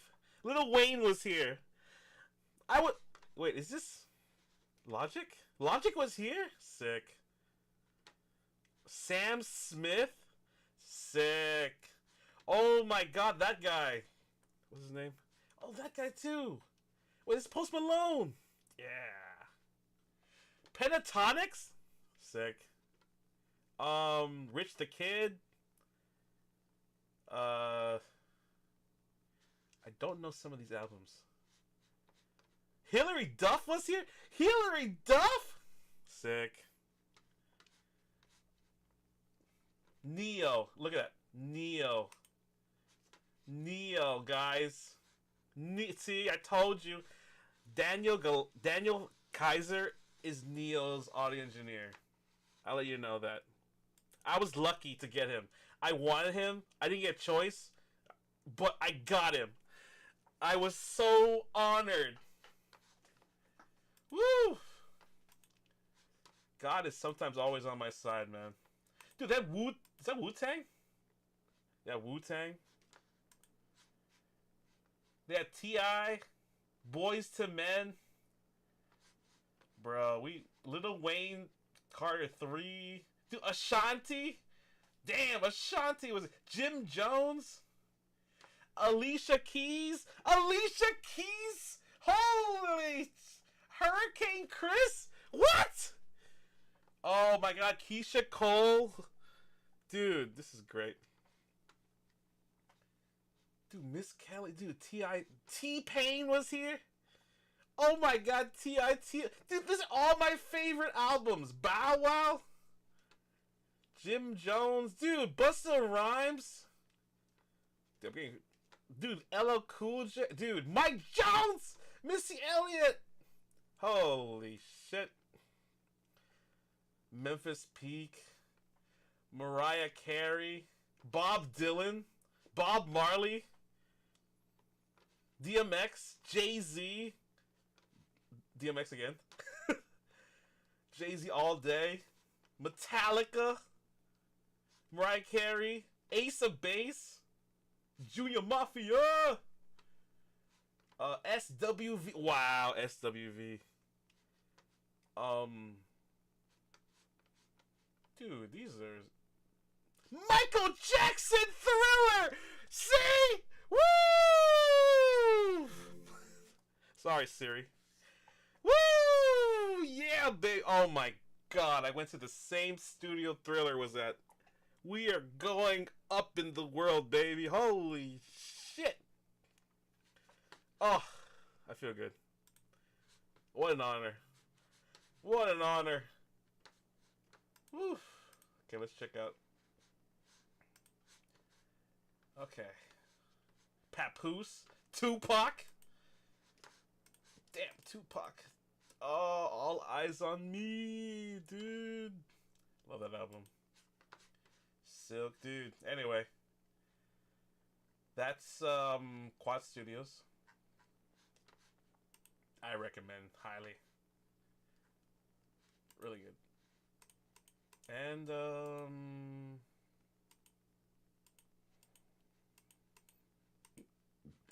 I think, oh yeah.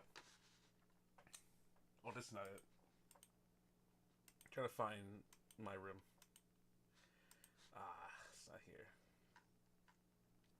Okay. Anyway, let's try Paramount.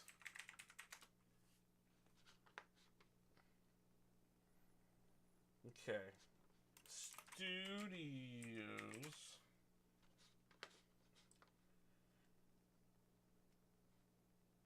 Okay. Music. Okay, this one. Okay, I went to Paramount. Okay, LA. This was Paramount Studios. Recorded. Which one was it? We were in Studio Paramount. I believe Studio A. You notice I like to get the best studios.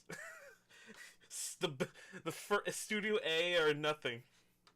So this is Studio A where Dr. Dre was. And Snoop Dogg and Nate Dogg and yeah, okay, let's just read here. Studio A is a premier recording and mixing space located on the first floor of a main Hollywood facility. Designed for versatility, is perfect for vocal recording, overdubs, and mixing. Offering a professional yet comfortable environment. This studio features its own private bathroom and lounge for added convenience. Studio A has home to Grammy-winning engineer Neil Pagule while mixing projects for Outkast and Tyler the Creator. Oh, let's go.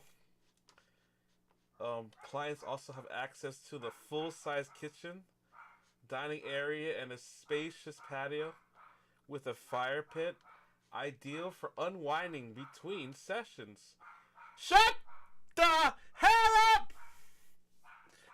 Bad dog! Whoop! Whoop!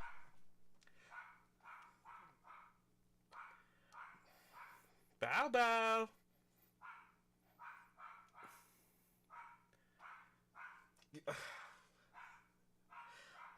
I can just hear it barking in the background.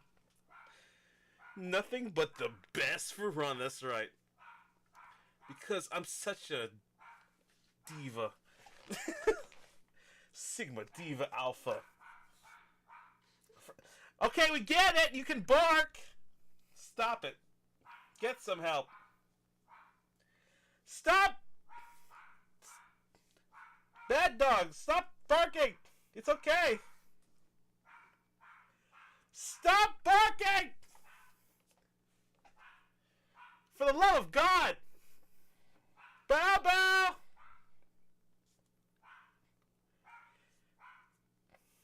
Okay, I have a dog, if you wanted to know.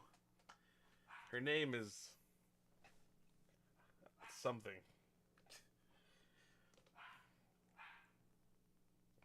Bow bow, tell me how you like me now. Oh, I actually love that line.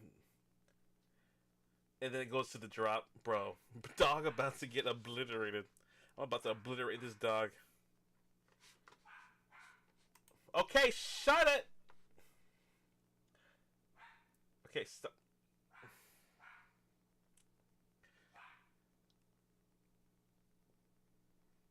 Alright.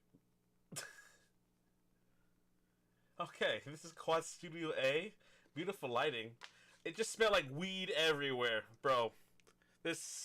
I think this is a weed-friendly studio, and the whole thing was Wiz Khalifa out. It was kind of gross, actually, but it looked great. But just imagine the smell, bro. I didn't expect that. And but it was a great engineer. However, they didn't really use the hardware that much. I'll be real. But the room was really nice. And the mic was the most expensive mic I ever used. So in this room, this is the vocal booth. This is a Sony C800, C8000. This is like $15,000. It makes my voice sound so colorful and bright and EQ'd without even needing to do anything. And I sung PlayStation and some of I think I tried singing Adventure in here, but it didn't work out. So this microphone is really good, and it had a really good lighting. Like, they gave me free water. I got inspired by their door, so I have a door like this in my house now. So last year, I installed a door, added a sign and record label, so We're trying to make our house like this. Look at the layout. Live room, control room, holding room. Beautiful. Wow. It. My dream is to work hard and just turn my living room into this. Or my house, really, like. Dude, my kitchen and everything. Dude, walking through these hallways was amazing. Anyway, I just wanted to show you that. They had great equipment. Here's some of them. SSL 6056E. This is a lot of hip hop people would like this. This is their outboard gear. A lot of DBXs, huh? Yeah. And, okay. The last studio I went to was also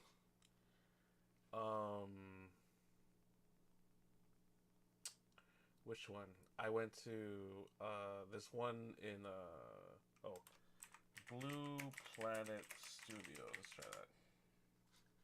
They closed down now, but let's see their website. Ah, they closed the website. Swex Studios? Yeah. I have a sign now. I should show you guys, but I'm in the works of making my own studio at home and then transferring it to a real studio once I make more money.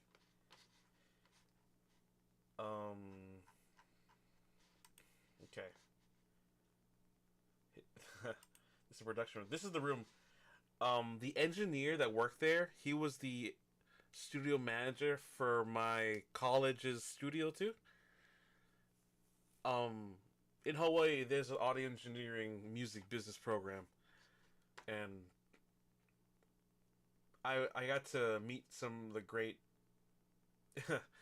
greatest studio engineers on the island, and I got to work with them, and he got to engineer Futuristic Pass. And I sung Futuristic Pass here, like you see the booth right here. These are $25,000 speakers. There's more expensive ones, but this is the first time I got to experience. This is my first ever professional studio experience that I done by myself. This is in 2020. It looks way better than this. They're closed down now. It was inside of a news station. It used to be amazing. Let me see if they have any images. Oh man. Let's look at their Instagram. Maybe they have something.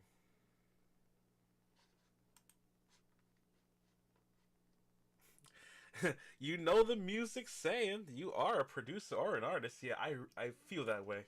Before, the past 3 years, I feel more like a content creator, but before that, I was really a producer and artist. And see, like, it looks pretty. I was here. I think I was in here too. Some of the videos. Oh. Shit. Anyway.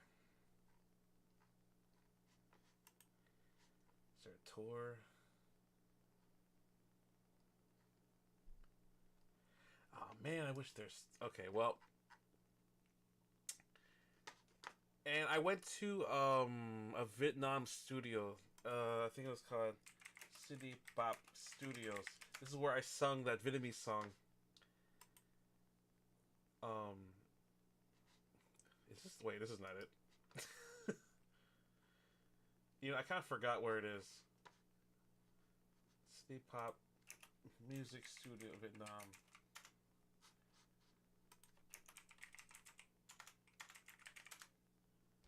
I wonder if it's even here still. City Pop Studio? Oh, maybe this is...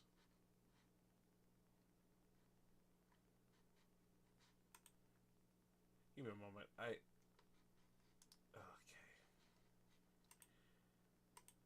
In Vietnam, this is where, like, I think everybody was recording. It's so interesting. It's so tight, but they have good quality, like, equipment. but it's so like done in a smart way. Oh, that actually might be it. Oh, here we go. This is a good website. Here we go. This is so Vietnamese. Okay, perfect. I translated.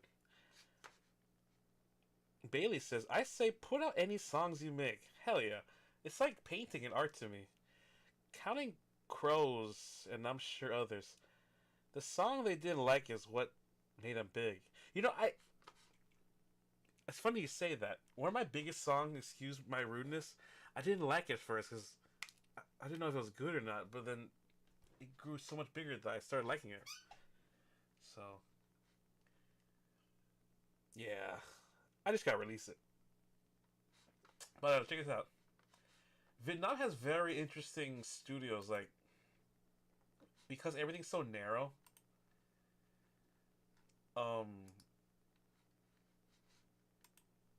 It's like a room, very narrow room, but done very smart, like the vocal booth.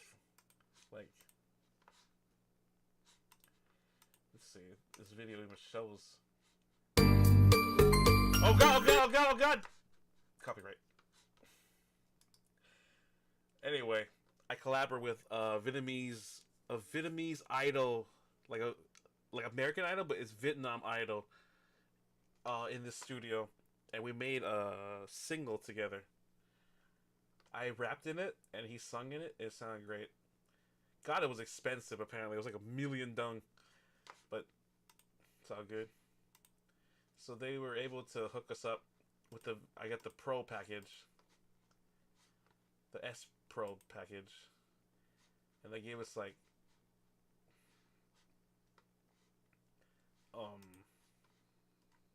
the good stuff. Anyway, it's so interesting. They were using like PCs to like mix on Pro Tools, and they combined it, and they were using like Yamaha NS10s for studio monitors in like a small AC room, and then you have another control room.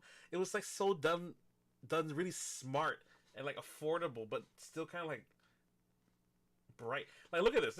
Look how smart this is. It's just you in a room, and then you're outside, and it almost looks like a computer cafe. I like how the Vietnamese do it, man.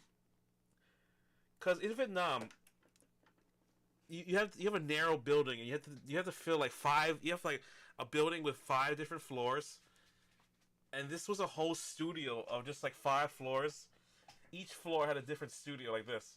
You can imagine, like the 5th floor was Pro, 1st floor was standard. You know what I mean? So you have to go upstairs, and it was very interesting. I actually kind of enjoyed it. The Vietnamese people were fast, efficient, and straight to the point. They don't mess around. The guy looked like he was hacking more than he was engineering. But still, I think New York, Quad Studios, Daniel Kaiser was the best. His speed combined with his hospitality and servicing and chemistry really helped me perform well. Anyway, let's go back to the album. Let's listen to another song. I have this song called Supercharged. It's a electro house kind of complextro, progressive house. This was sort of like, I made this around 2016 to 2018 area, and it's very melodic. It has a lot of pentatonic scales. It feels very Asian, melodic, almost Chinese, like celebration to me. It's so happy, but it has a lot of like growls and sound design that's a mix between dark, bright, kind of like bro step. A lot of like kicks that sound a little bit Dead Mouse, but a little bit maybe like Tokyo Machine, little Zed sounding somewhere. But yeah. Bailey Peters says, turn a bedroom into a fire studio. Yeah, the way the Vietnamese did it, It looks like a bedroom done like correctly. I would do this. Like, just add a bed here. You can live here. But that's my goal. Like, I look at a studio almost like oh man, like I want to have that in my house. Like some people like want to put arcade games in their house, like an arcade room. I want a studio in my house. Like I don't have to travel. I just stay in my room and make music forever, infinitely, with like the best industry like equipment. Bro, I'm set. I don't need to leave the room. And that's why I'm such a hermit. Anyway, this is supercharged. It's 128 BPM. It's either G minor or F minor. I can't remember. Did I say step brother? Help me get these beats out of me. Beat that out of me. Clap that out of me. Anyway, let's move on. This is supercharged. It's inspired by racing, Mazda Miatas, energy, power, ADHD, and personified in a song. This is like one of my most melodic, craziest melodic. It's the most Asian sounding thing I got. Here you go, supercharged.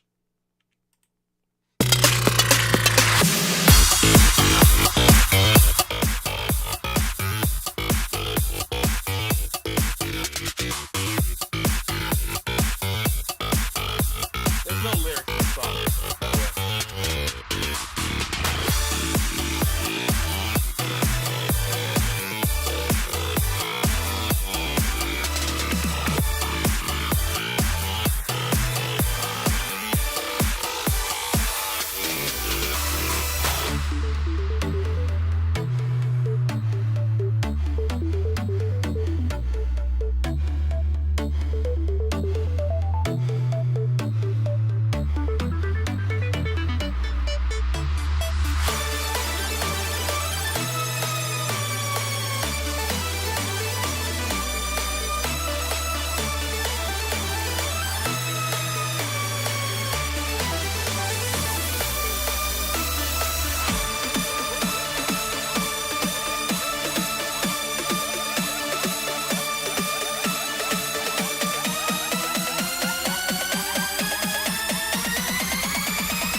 Sorry, let's pause that. Okay, that was supercharged. That was really energetic. Holy crap! Every time I listen to this song, I get so hype. I'm actually sweating from listening to that and bouncing around. Hope you enjoyed that. That had vocals before, but I took it out because I think it didn't add anything to it. I want to keep the melodicness. So yeah, that's supercharged. Originally, the song was called Ugly because it sounded so ugly, but I didn't like that, so I called it Supercharged because it sounded so energetic, and I wanted to talk like I like car themes in titles of the album, so I wanted to have like a joyride kind of theme, so I put Supercharged in there. I think it adds a sort of energetic youthfulness to the album. Did you like it? You liked it, Bailey Peters? Yeah! It gave me like 2003 raver vibes. Oh, really? It kind of does do that, yeah? It has this like electro house thing, or electro thing. I used to have a very electro house kind of like sound design this way. And I grew up in the 2003s, like, so, you know. So you like Iris? I do like Iris. Everything that Iris does, I F with. We are both from Hawaii, allegedly. So, I'm going with that. I like when Iris did Diamond Girlfriend and like did like Initial D like inspirations with cars and stuff. I thought combining EDM and cars and VTubers was an amazing concept. I wanted to do that, but she executed perfectly and first and probably, yeah, perfectly everything. Yeah, and I'm gonna try make that a reality in my own branding. You know, she is car coded. Yeah, I think I'm not. I was motorcycle coded, and then I went to car coded. But for me, I'm a car enthusiast. Like, I love sports cars and manuals, but I don't like showing it off online for some reason. I work so hard. I bought some of the best cars and vehicles, and I don't show them off, and I don't know why. I have, you know, like, I'll, you know, I specifically bought them too to make like a car channel too, but it's probably not gonna work out. According to my marketing team, car channel content would not work out for me, so I can't really do it. Also, it's really expensive, and yeah, it's already. If I wanted to be like a VTuber Doug DeMuro, man, or like something like if a VTuber can do cars like Top Gear, Grand Tour, I was gonna do that. But I'm doing something else called like Sound Gear in the future, which will involve like reviewing sound equipment and working with companies and collaborations with sponsors and stuff. She is 100% a car girly. Hell yeah. Did you ever get your soda? No! I still think about it. I thought about it this morning. Two things I didn't get. Pipkin Pippa's birthday set merch recently this month. I haven't got it yet. What is with Canada not sending me shit? And I don't have the soda yet. I think I gotta sue like Phase Connect and Hololive to get my shit. So Hololive stole my soda from Iris, and Phase Connect stole my Pipkin Pippa birthday merch that I was supposed to. I was gonna review both of these on stream, and I just lost like $400. Great. I don't even think I can get a refund. And I suspect this is revenge for all the shit our president said to the Canadians and the tariffs from Japan. Oh, are you a big Peppa fan? Oh, yeah. Not... I know because YouTube tells me that she's in my top 5, like, most watched VTubers. And I'm there lurking all the time. Oh, F. Oh, F. No way you didn't get cover merch? Let me say, you know, one time I bought merch. Ooh, Marketplace merch, I think. They completely forgot my order. I ordered $500 worth of stuff. I bought like 5 to 8 shirts. And they completely forgot my order. There was a time where they like were messing up orders. So I had to email them. And then they got my order. If I didn't email them, they would have completely forgot. And I was waiting like 4 months. And I think I love VTuber companies, but they don't send it on time or don't ever send it. I don't know what it is, man.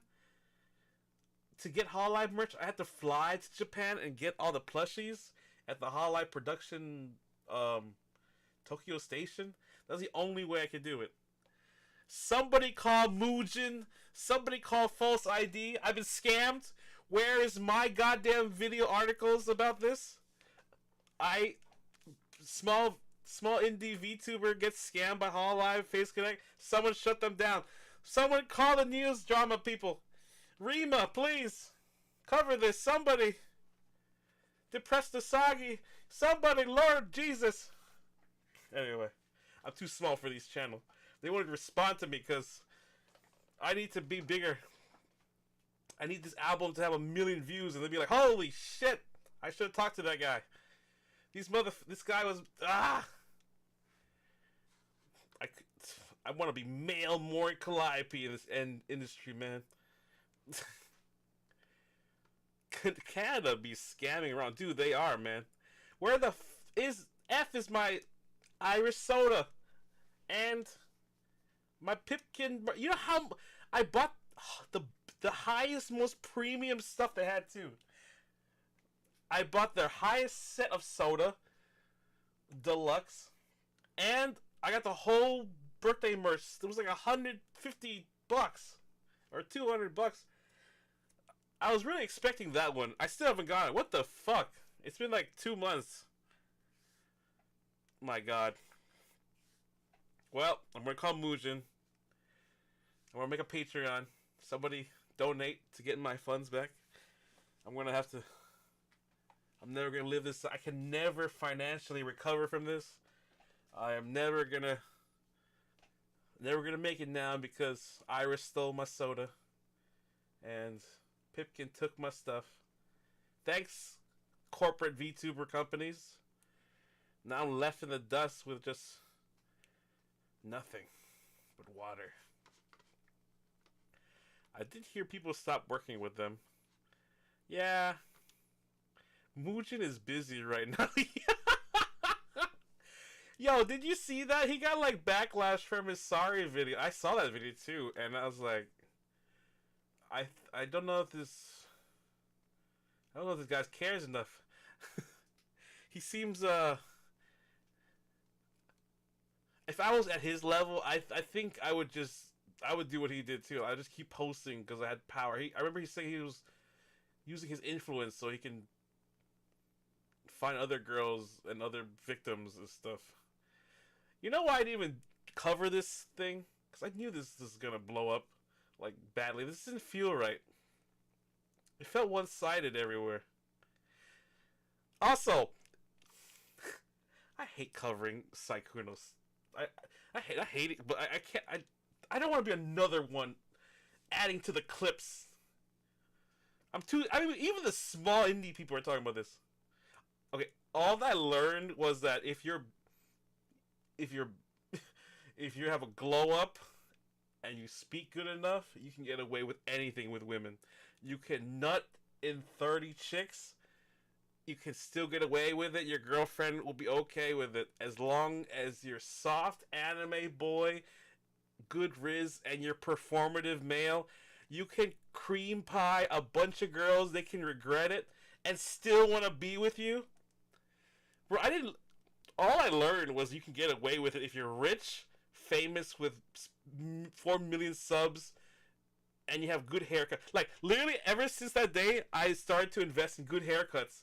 Because I saw Saikuno's old haircut compared to his glow up, and I'm like, fuck, what am I doing with my own hair? And my own this, so I started, like, grooming better. Trying to dress better. I was like, shit. This is just everyone's game is being called out, in my opinion. We should try harder here. Literally, all our Oshis are getting fucked by the 1%. Why? I gotta work harder so I can be in this pool of shared cream pie-ness. That sounds so weird. But you know what I mean, right? I should have worked harder, DM some people, been like, you know, I feel like I missed like a party that was awesome. Hope so. Hope so is so damn marketable too. I know. I wanted to drink it. I was gonna review it on stream. 8-Bit Taco says, you never truly cancel. I know. That seemed more like a publicity stunt. You guys all saw the news, right? Like that Mel person got like 2,500 like Patreon donations. And I'm like, you look great, yeah, but damn, this just feels like a publicity stunt to, like, it feels like a marketing campaign, like, just so you can get money. So this drama, I feel like it just benefited the drama VTubers because they finally got, like, relevancy again. And, suddenly everyone can, literally every VTuber that talks about Saikuno can now talk about sexual shit without repercussions, in my opinion. Literally any woman can say they even want to sleep with Saikuno in the chat without repercussions. I'm like,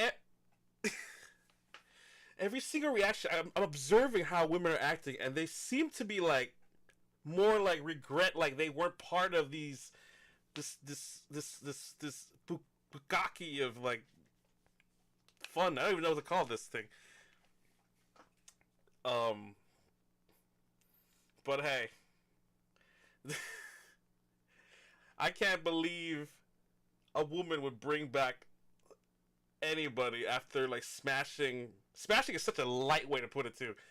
Like porn star effing 30 to I don't even know, it could be more, hundreds. How is there not like a Saikuno pregnancy? What did none of these girls like decide? Why did none of these girls decide to keep it? Like, did everyone get nutted and everyone had Plan B pill? Did nobody decide to keep the baby? Everyone got an abortion or something? What the fuck is going on? How does this work? Does this guy have? Does he shoot blanks? What is going on? These are questions that need to be answered. Actually, maybe they don't have to be. But this is what the people need to know. It makes sense. He's rich. Yes, if you're rich, have high influence, I suspect these women, I don't know how women think, but I think there's no better option out there. Like, where's your other rebound 4 million subs, cute anime boy sounding Korean, you know, content creator? And there must be something there, man. Like, if he must be fucking really good. Like, he must be like the best sex or something for you as a woman to be like, okay, you cheat on me, but you still want to smash, or you still want to hang? Mel was like, you didn't cheat on me. What the hell are you talking about? What are you talking about? Laughing mode? I don't know. You know, never mind. It's just drama. Your experience bar isn't low enough. Wait, what does that mean again? Like, what was that specifically? That I remember people were referencing that. I forgot exactly what it is. What the context exactly. Was it like the Riz game was too low? I forget. Yeah, bro, I don't even, I barely have the gab as it is. I can't riz people because I'm just too neurodiverse. If I was normal, maybe, but my brain is so ADHD, it goes somewhere else, and then I end up just like burning out myself. But anyway,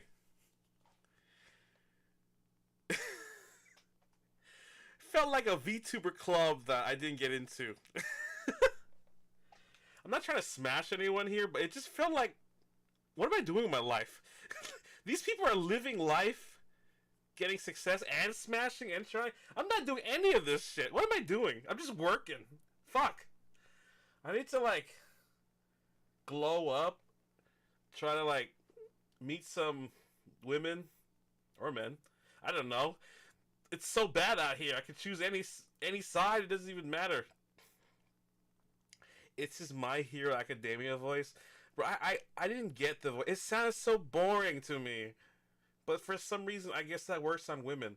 Like, in my opinion, his voice must be, like, equal to, like,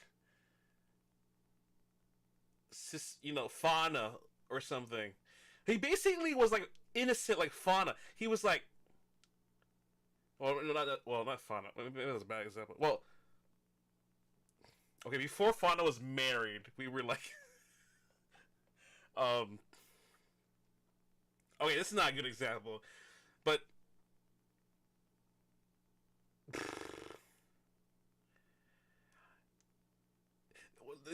the Saikuno thing just reminds me of, like, the trickery, or I don't know. I feel like there's more drama behind the scenes we don't know everywhere, and it's just waiting to be exposed. Yeah. Anyway, did you see, like, Mume come back? Or, sorry, Sachi? She can speak again. Where's Devi for when you need them? Anyway. Moving on. Let's listen to Gucci Gucci. No. Okay, this song is called Gucci. It originally was called Gucci Coochie. But then my engineer was like, Gucci sounds way better and cleaner. So I went with Gucci. And then, at the time, I just started, like, getting Gucci products. They were, like, hand-me-downs. Like, or, I got Gucci glasses that were, like, on sale in Costco. And then I started having, like, a Gucci band. And then, like, some hand-me-down Gucci sunglasses, and then suddenly my whole style was Gucci. So I decided to make a song about it. But this song I specifically made, I wanted to make it like Michael Jackson meets trap music and hip-hop and R&B.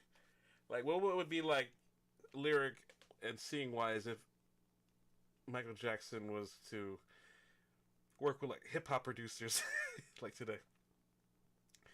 So this has a lot of heavy trap elements that becomes like a strong house drop suddenly, abruptly. So it's breakbeat with very strong 808s and airy synths that very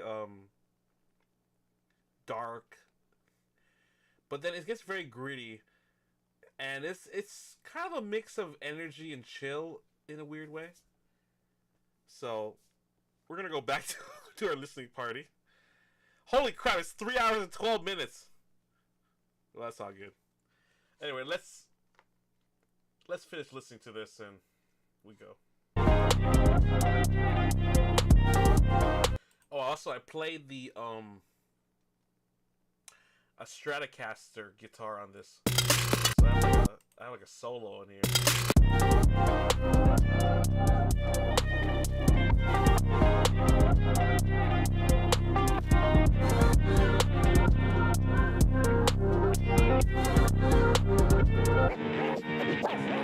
In this world of lives, we're all meant to be.